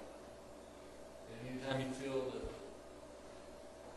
the project may be over budget at all, you can come back to the council. It's kind of long. That's it. May I friendly it's not it's to contact the city manager or his delegate. Motion and a second. Those in favor, aye? Aye. Opposed? Thank you, Mr. McLean. Let's get a good project finished out there. Appreciate that. Second item under new business, the approval agreement between the town of Smithfield and Carolina Power and Light doing business as Progress Energy Carolinas Inc. Mr. Manager? Back in September, we brought you some information about a potential territorial issue with Progress Energy. The board authorized us to hire Mike Colo with Porter and Sproul. We met with Progress Energy on several different occasions and basically came to terms on a proposed agreement, which is in your agenda package. If you'll turn over to page 53, which is Exhibit 1 of the contract. I'll try and give you a brief explanation. In our first discussions of the proposed agreement, if you look at the map,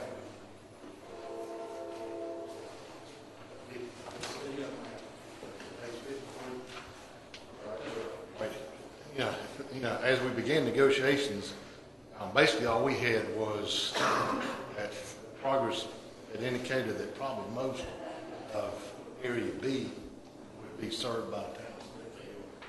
Everything else would be served by Progress Energy. What is proposed in the agreement is that all of Area B will be served by the Smithfield. All of the vacant lots in Area A will be served by the town of Smithfield. all of Area D at the top of the map will be served by the town of Smithfield. And there's a vacant lot to the right of the capital letter C. It's beside, I think where it used to be the old county school building. That vacant lot is to be served by the town of Smithfield. And all of the other areas where the hotels are and those 2 additional vacant lots will be served by the so we felt like we were pretty successful in gaining some additional territory. There are some potential customers already were in discussions with in Area A. This agreement will be served by the town of Smithfield.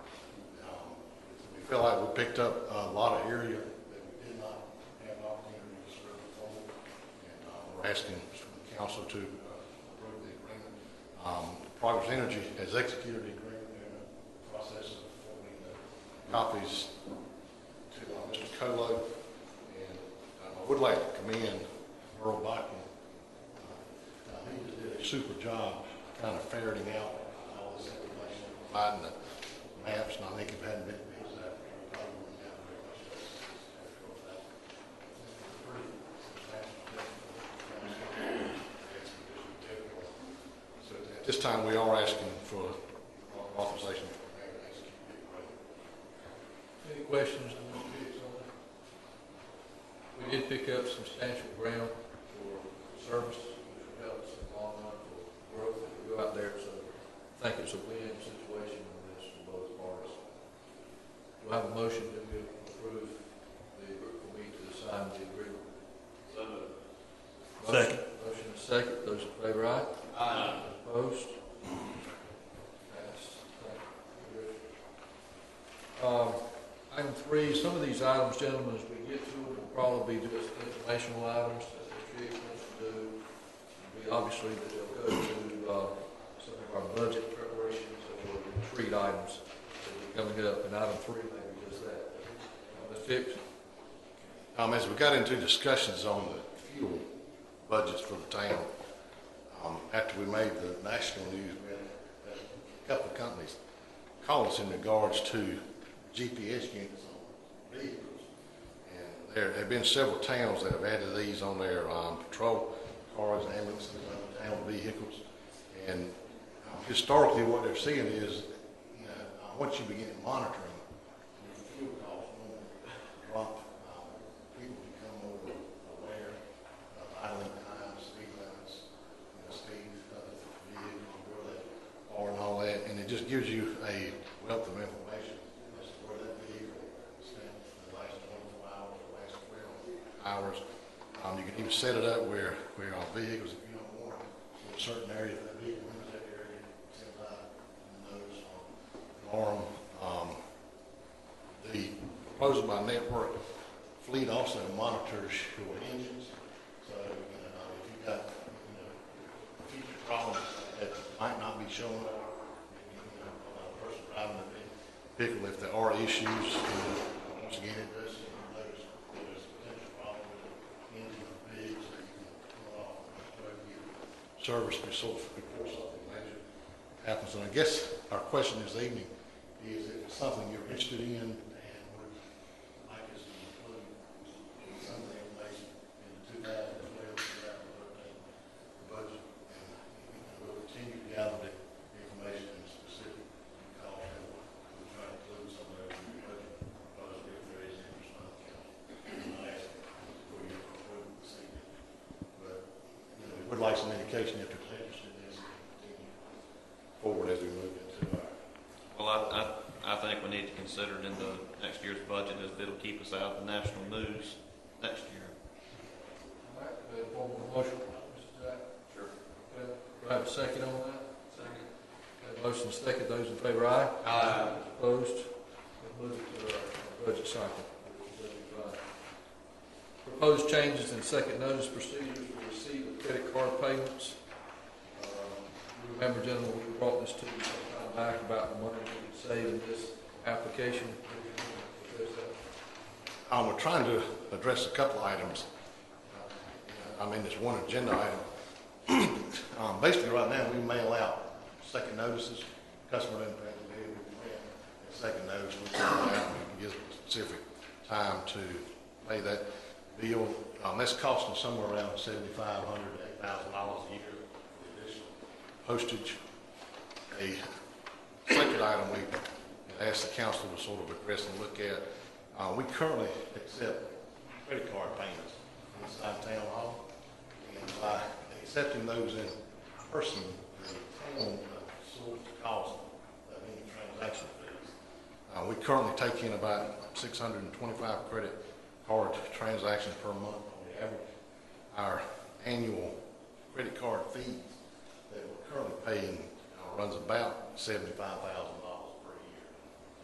To try and alleviate those costs, a couple items we were looking at was a customer notification system. If you recall, a few months ago, you had authorized us to utilize the system the county uses, but that's only for emergency purposes. So we started looking at various options for other companies that could provide the same service.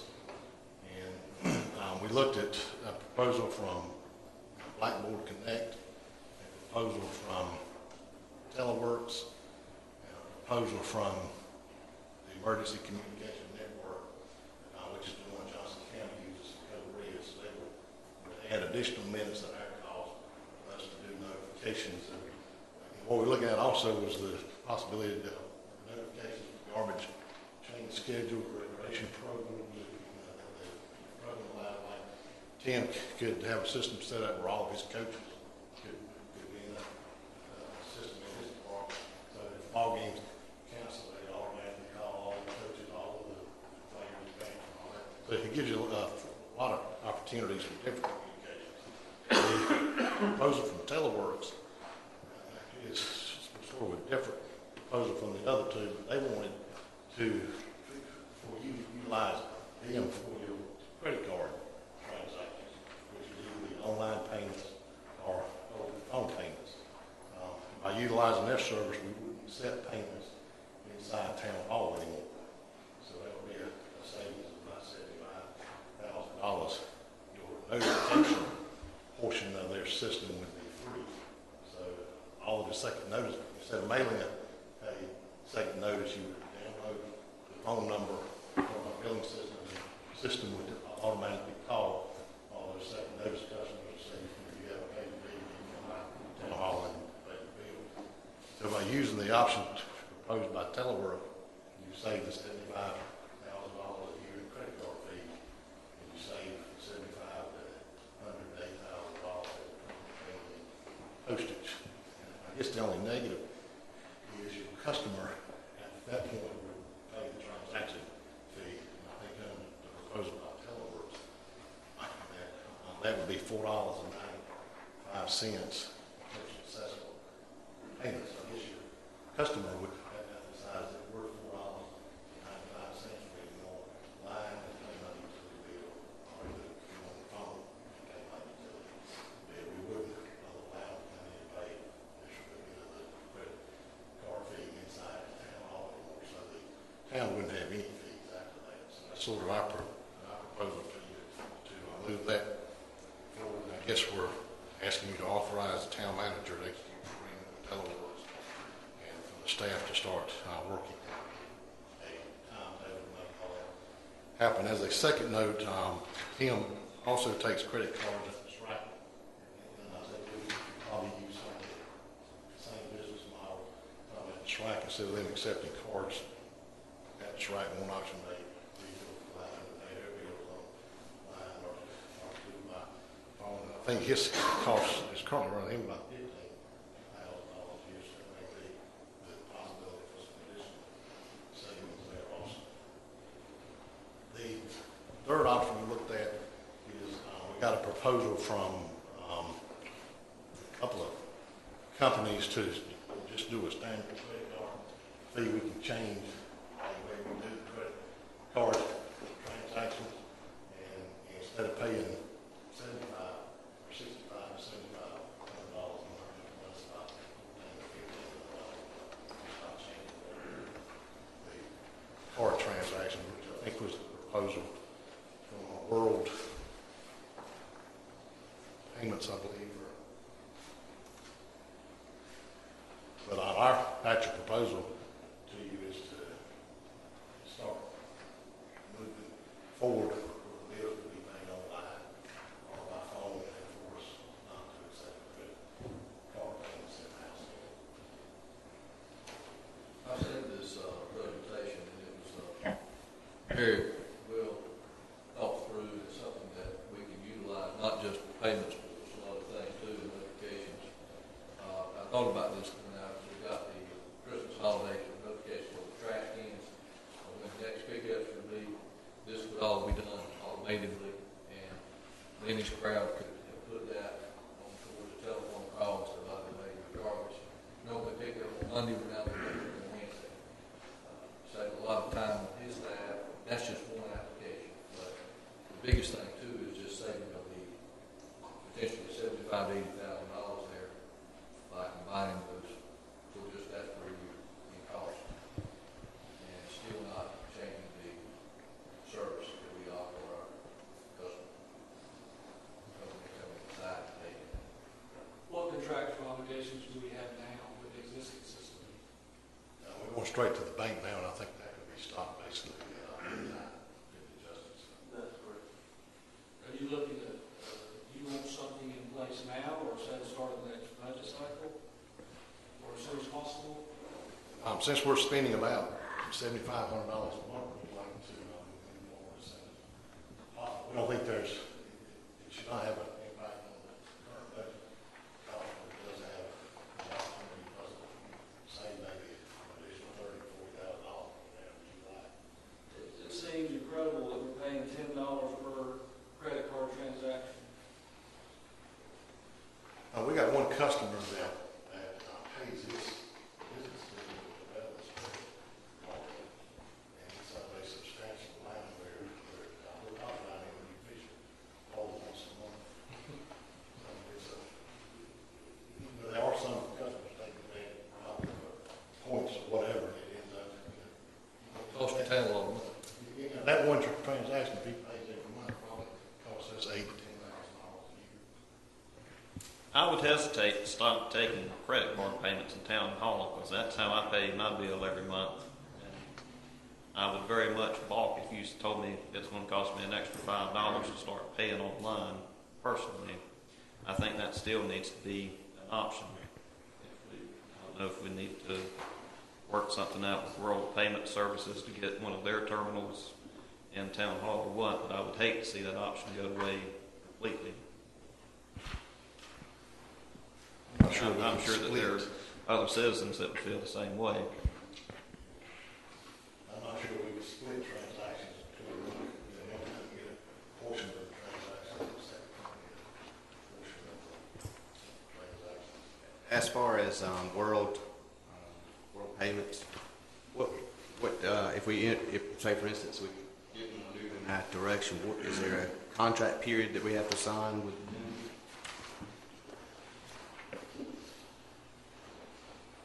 You recall, Justin, was there a time frame on the world payments proposal?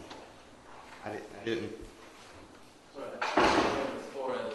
As If we were to enter in, say we wanted to move forward with, because it looks as if just from this, we'd be able to continue to receive credit card payments in town hall, but be able to immediately see a savings per month in our fees. Is that what I understand?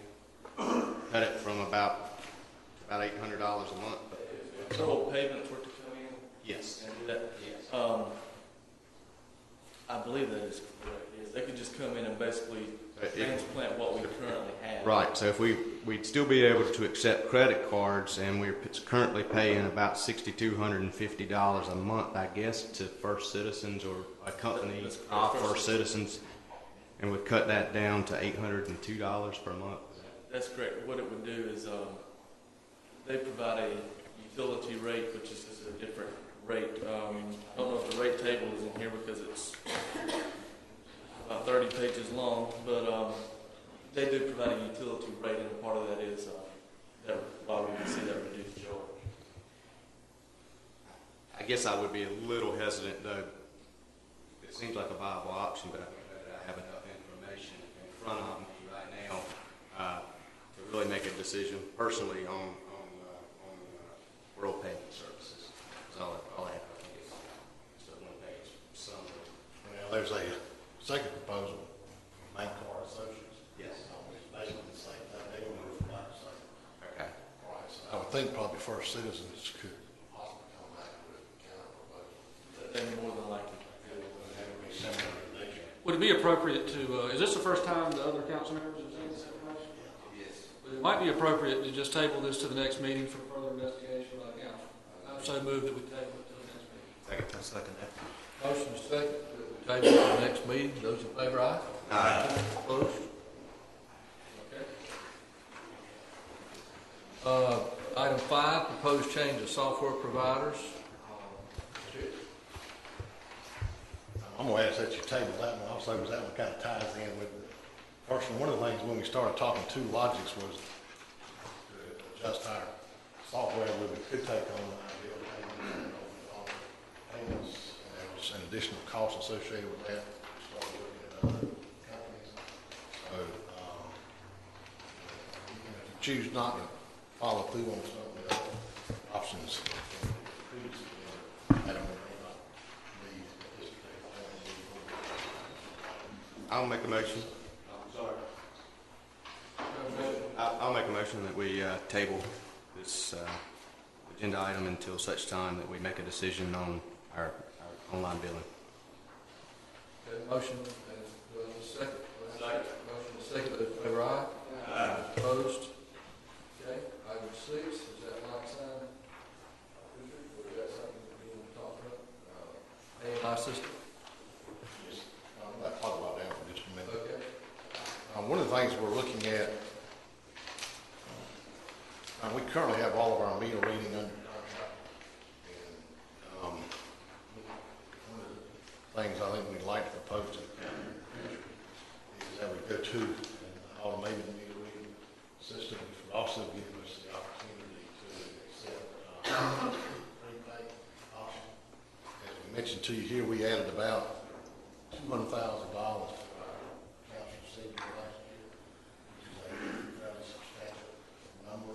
That is driven by a certain number of customers that aren't going to pay you or haven't paid you. We've got time element problems from the time the meter is read, the time it's billed to the customer has to have to bring in the cash before that gets it's extended time, period of about 60-something days. I think with the opportunity at AMI gives us the opportunity to shorten that time frame up. If you offer prepay for problem customers, I think you can put them on a system where they pay up front, so there basically is no risk to the town. So I think there's a substantial cost savings in that prepay, the automated meter reading system. Your current contract for reading of the meters is about $153,000 per year. The problem with customers also take up about 75% of their staff time. The time you have a customer that can't pay, he starts in the finance office, things up, adjusting all the things that are office, and you go turn them on, you're going to pay, you go turn them back, you turn them off, you turn them on. So there's a substantial amount of time spent with this thing. Customers want that month after month, which would give us a savings there. So basically, I'm not asking for approval of the project, but I would like to continue moving forward to get you some firm relations with these three companies and to have all that, so we can give you a formal recommendation, in your budget for next year. If you remember, those who have been on the board for some time, we talked about AMIs several years back, and the cost was just so astronomical. That's my understanding, talking to Richard, the cost was about half of what it was at that time, or probably 2/3 of what it was at that time. But also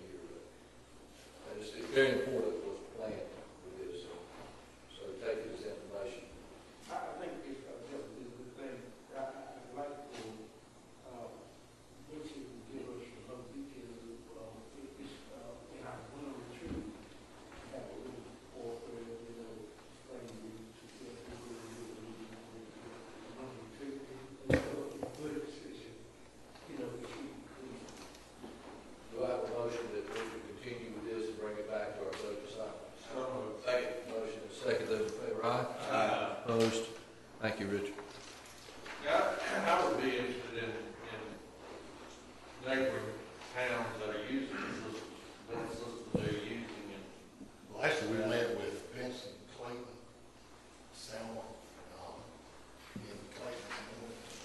And I think we're all kind of moving in the same direction, pretty much at the same pace. I know one of the options we looked at has the possibility where the guts of the system could possibly be located in Smithfield and could still serve Clayton, Benson, Selma off of our system. So that upfront cost possibly could be shared by the other. So those towns do not currently have, right? Yeah, We're all moving forward. I would say About the same pace we are. I'd say we definitely continue those discussions and see if there's any economies that we can capitalize on as far as, contracts and. And I think everybody sort of indicated they're interested in doing that. what does the county use, what system do they use, do you know? I don't know if they use anything right now. I don't think they have any MI system. They're basically just water, so they don't really have it.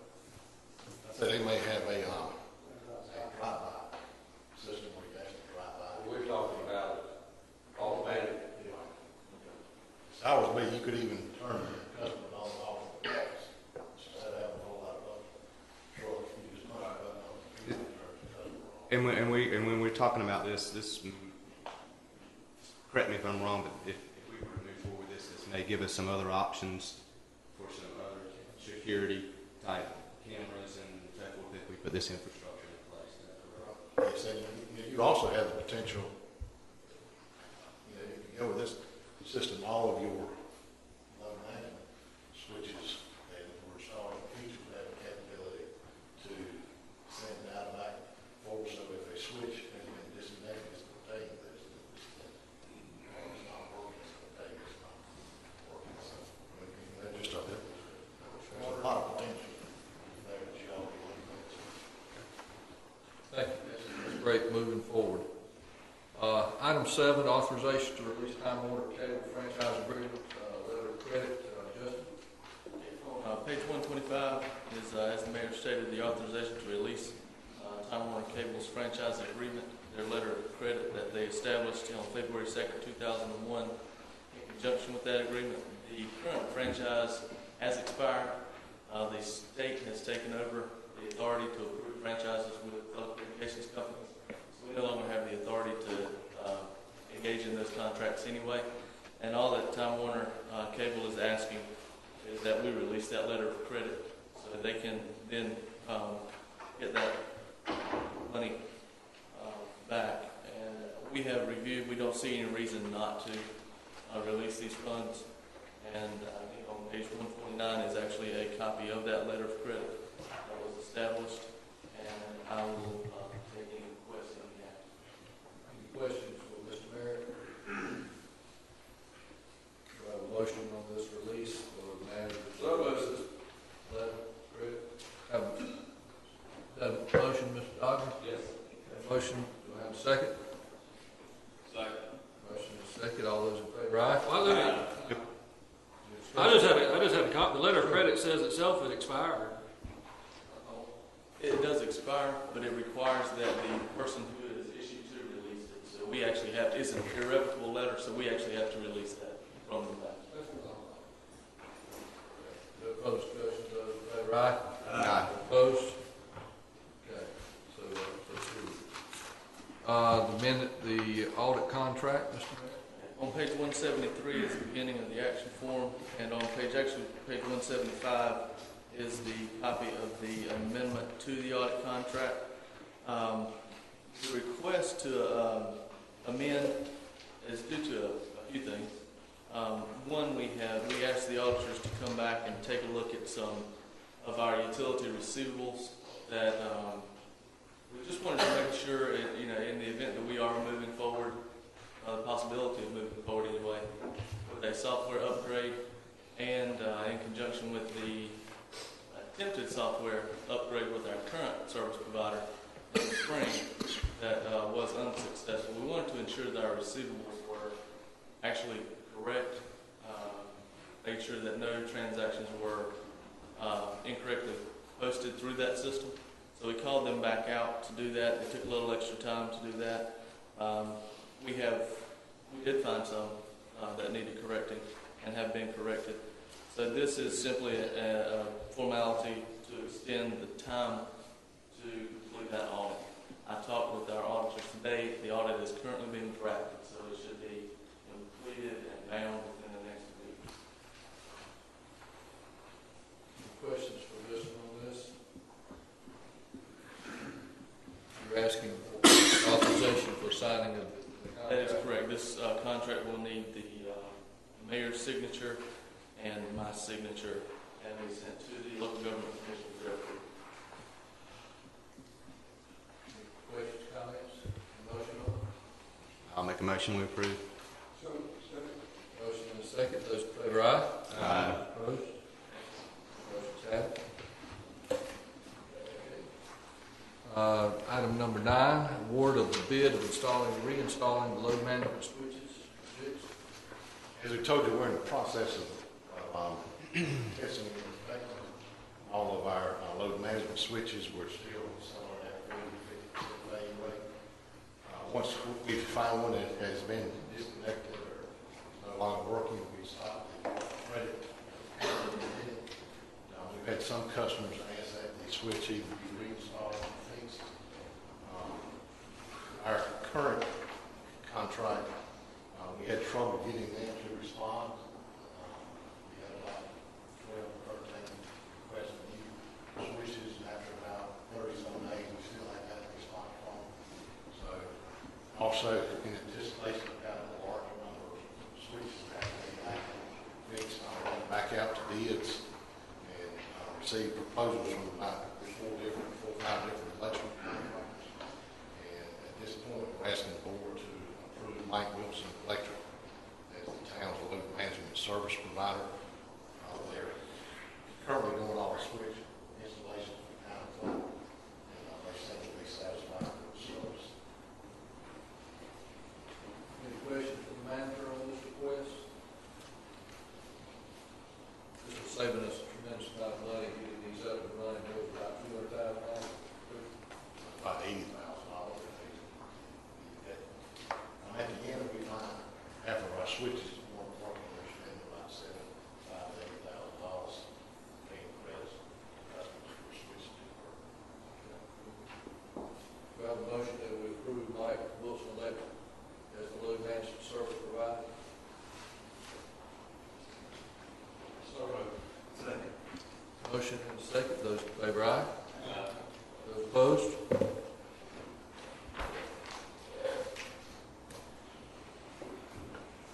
right, the request for modification of solar rate classification. Earl?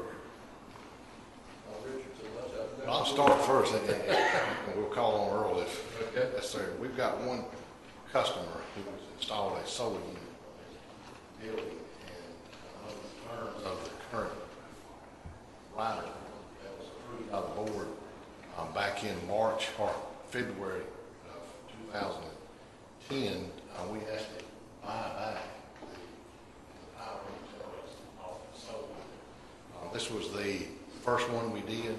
We didn't have any experience in it. We kind of relied on what some of the other towns had done. We've now got about 6 or 7 or 8 months worth of experience. We found out that under our current rate structure, a couple instances, it actually cost him money to sell power. It was his credit actually went into the negative. So he contacted Earl and asked if Earl would take a look at it. Again, once again, we met with the staff of Electric Cities. Earl spent a lot of time going through all of the information that was provided, his history, and what some of the other towns were doing. And at this particular time, we're recommending that renewable energy generation rider RR-01 be amended where the monthly credit would be 4.87 cents per kilowatt hour to 0.441 per kilowatt hour, and that we also not charge a metering fee for the same meter. There's a meter for the current going in, and there's a meter for the current system, and at the start of the program, we build in for both meters. So take that second meter charge off and actually reduce the amount we pay him per kilowatt hour, he still comes out in the positive. And I think probably Thursday or Friday last week, he sent us an email after Earl Ford, did all the same ways to do again, and he seemed to be pleased with the proposal. So, Earl can go in a lot more detail, we can do the places we're recommending, and the rider as proposed. Any questions for Earl? Do you have anything to add? No, that's fine. The second meter charge, I see that if we eliminate that charge, what exactly does that involve? I guess my question is we have a recommendation, and I see it in the literature, but I'm not exactly sure I understand it. We have a recommendation from electricities that the credit should be 0.0561. And then I see where you're recommending eliminating the meter so that our charge would be X amount. What exactly is the meter charge for? I mean, why can't we eliminate the second meter and still do 0.0561? Well, you could.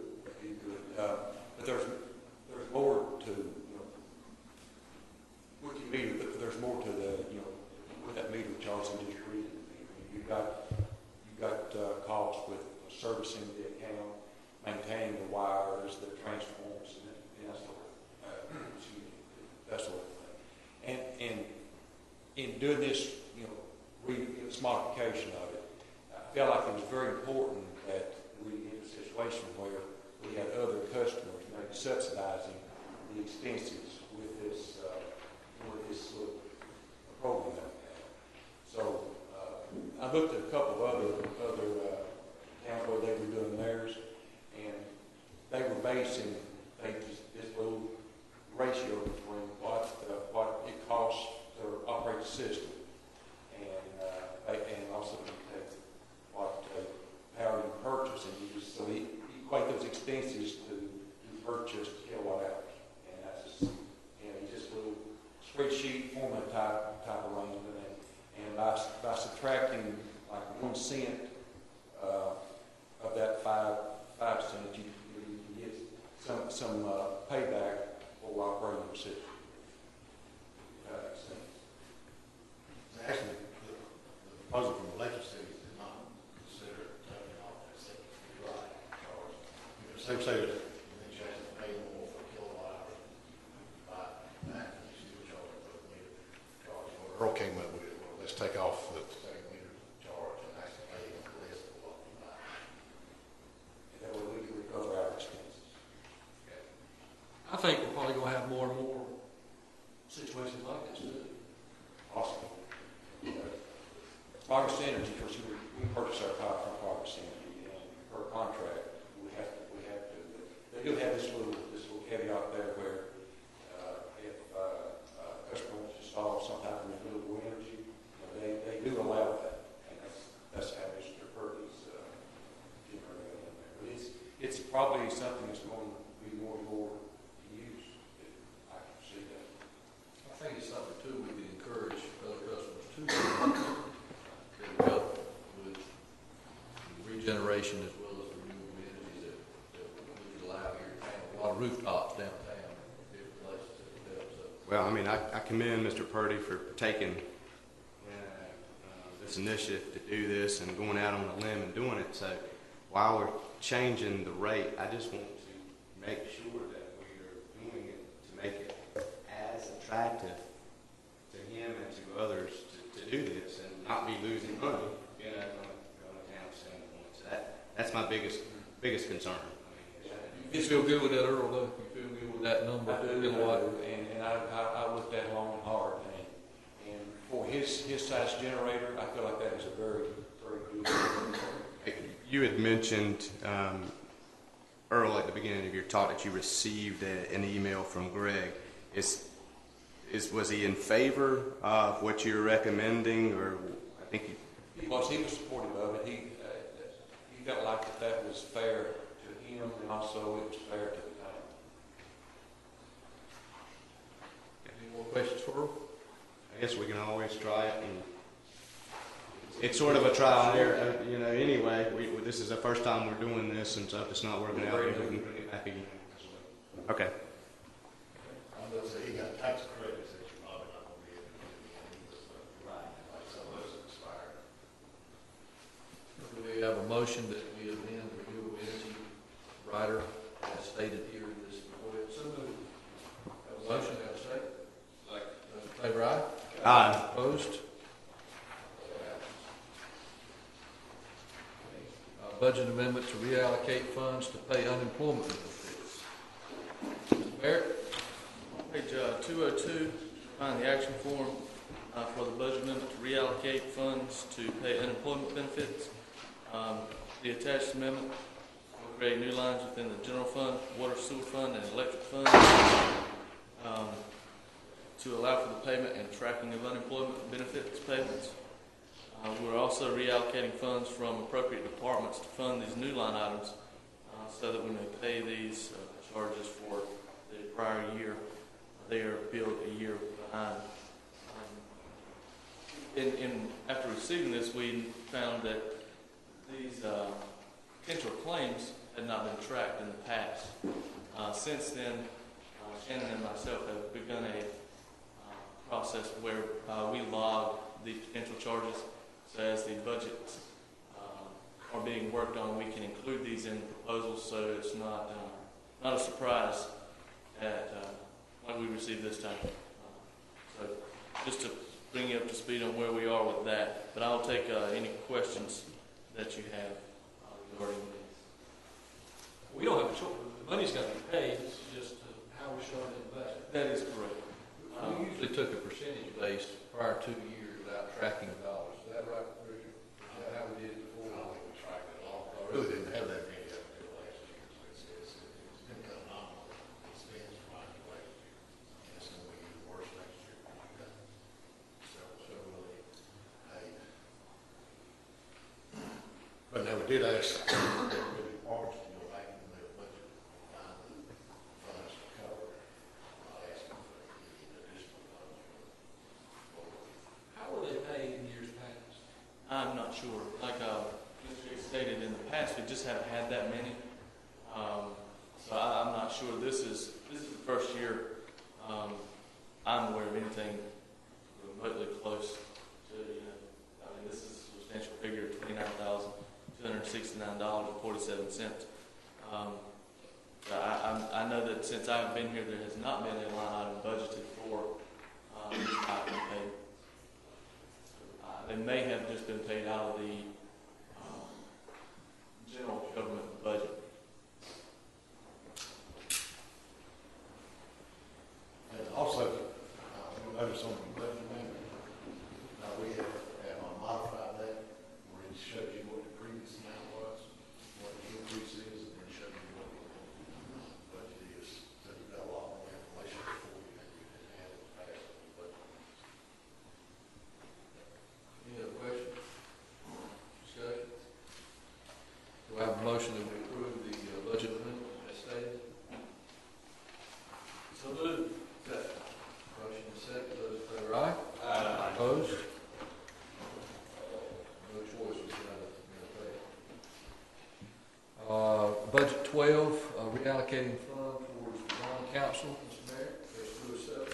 Okay, page 207, budget amendment 12 is simply reallocating funds that were appropriated in last year's budget. If you will recall, on June the 1st, we reissued some bonds, wastewater and water bonds. And the bond council fee was $15,000 for that refunding. The bond council did not invoice us, as you can see on page 209, until October 27th, 2011, which meant the budget in which those funds were appropriated had expired. So all I'm asking is for the funds that had rolled into fund balance and were unspent at the end of fiscal year 2011 be reappropriated this year to pay bond council. Any questions for Mr. Mayor on that reallocation? If not, do I have a motion to approve it? So moved. Second. Motion is second. Those in favor, favor, aye? Aye. Opposed? I would add that all of the other budget meetings we held in February, 14 council meetings, you know, the second meeting, always legally able to do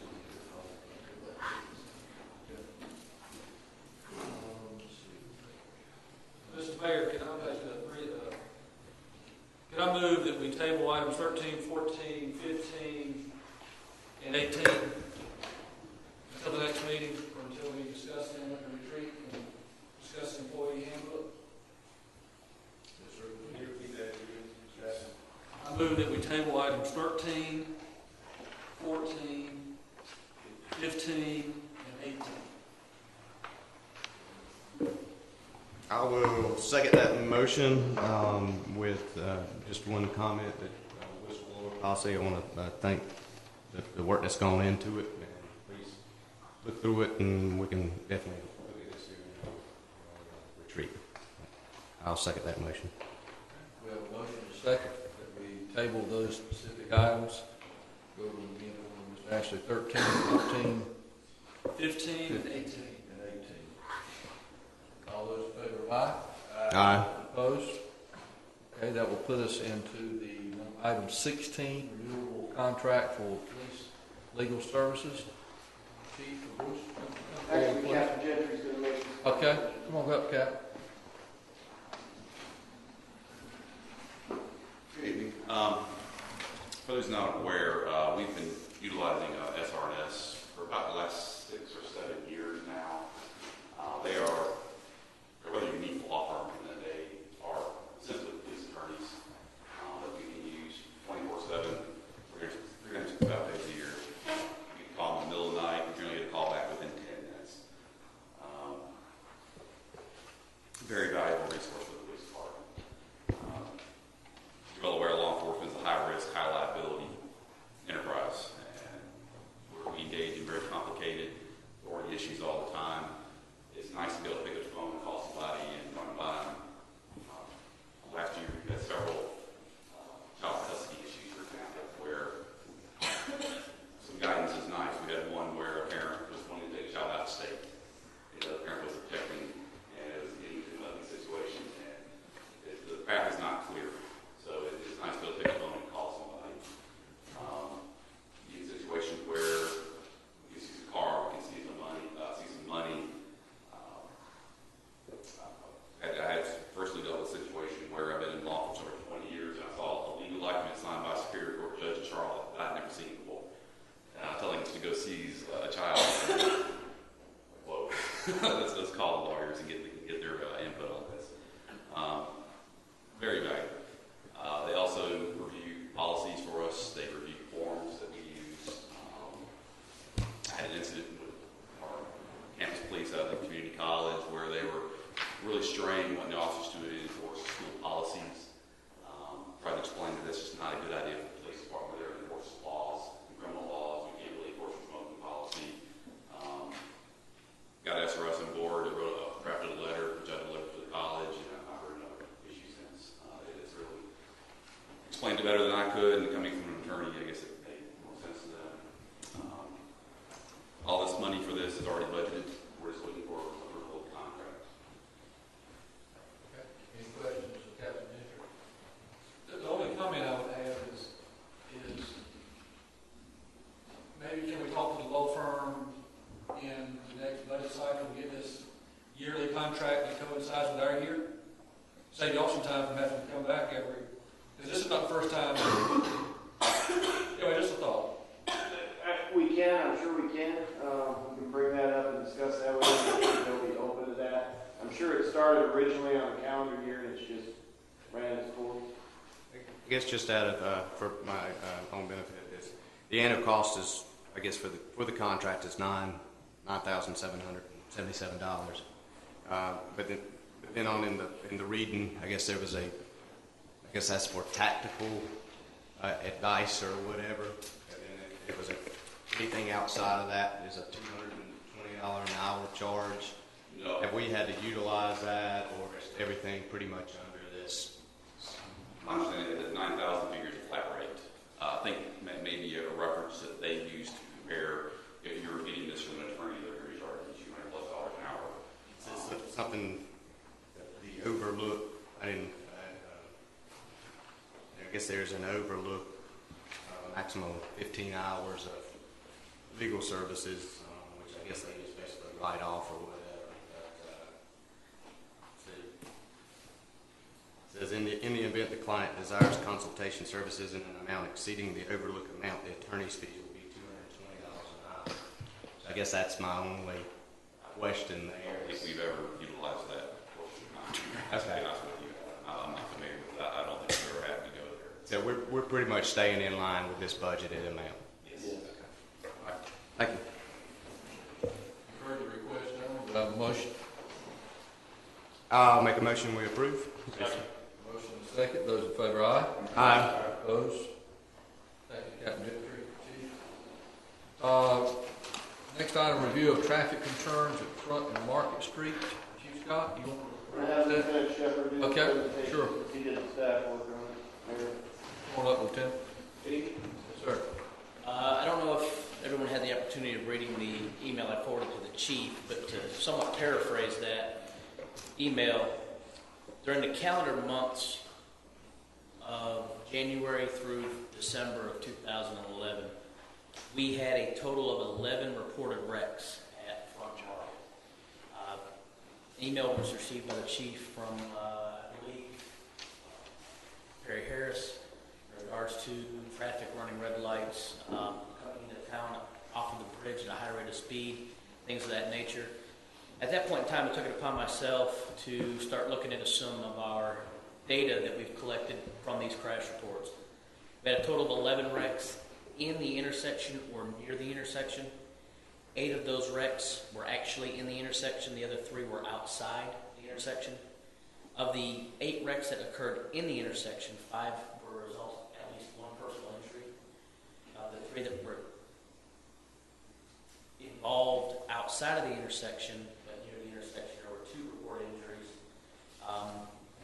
2 of the reported wrecks, one of the drivers admitted to running a red light. Both of those wrecks resulted in injury.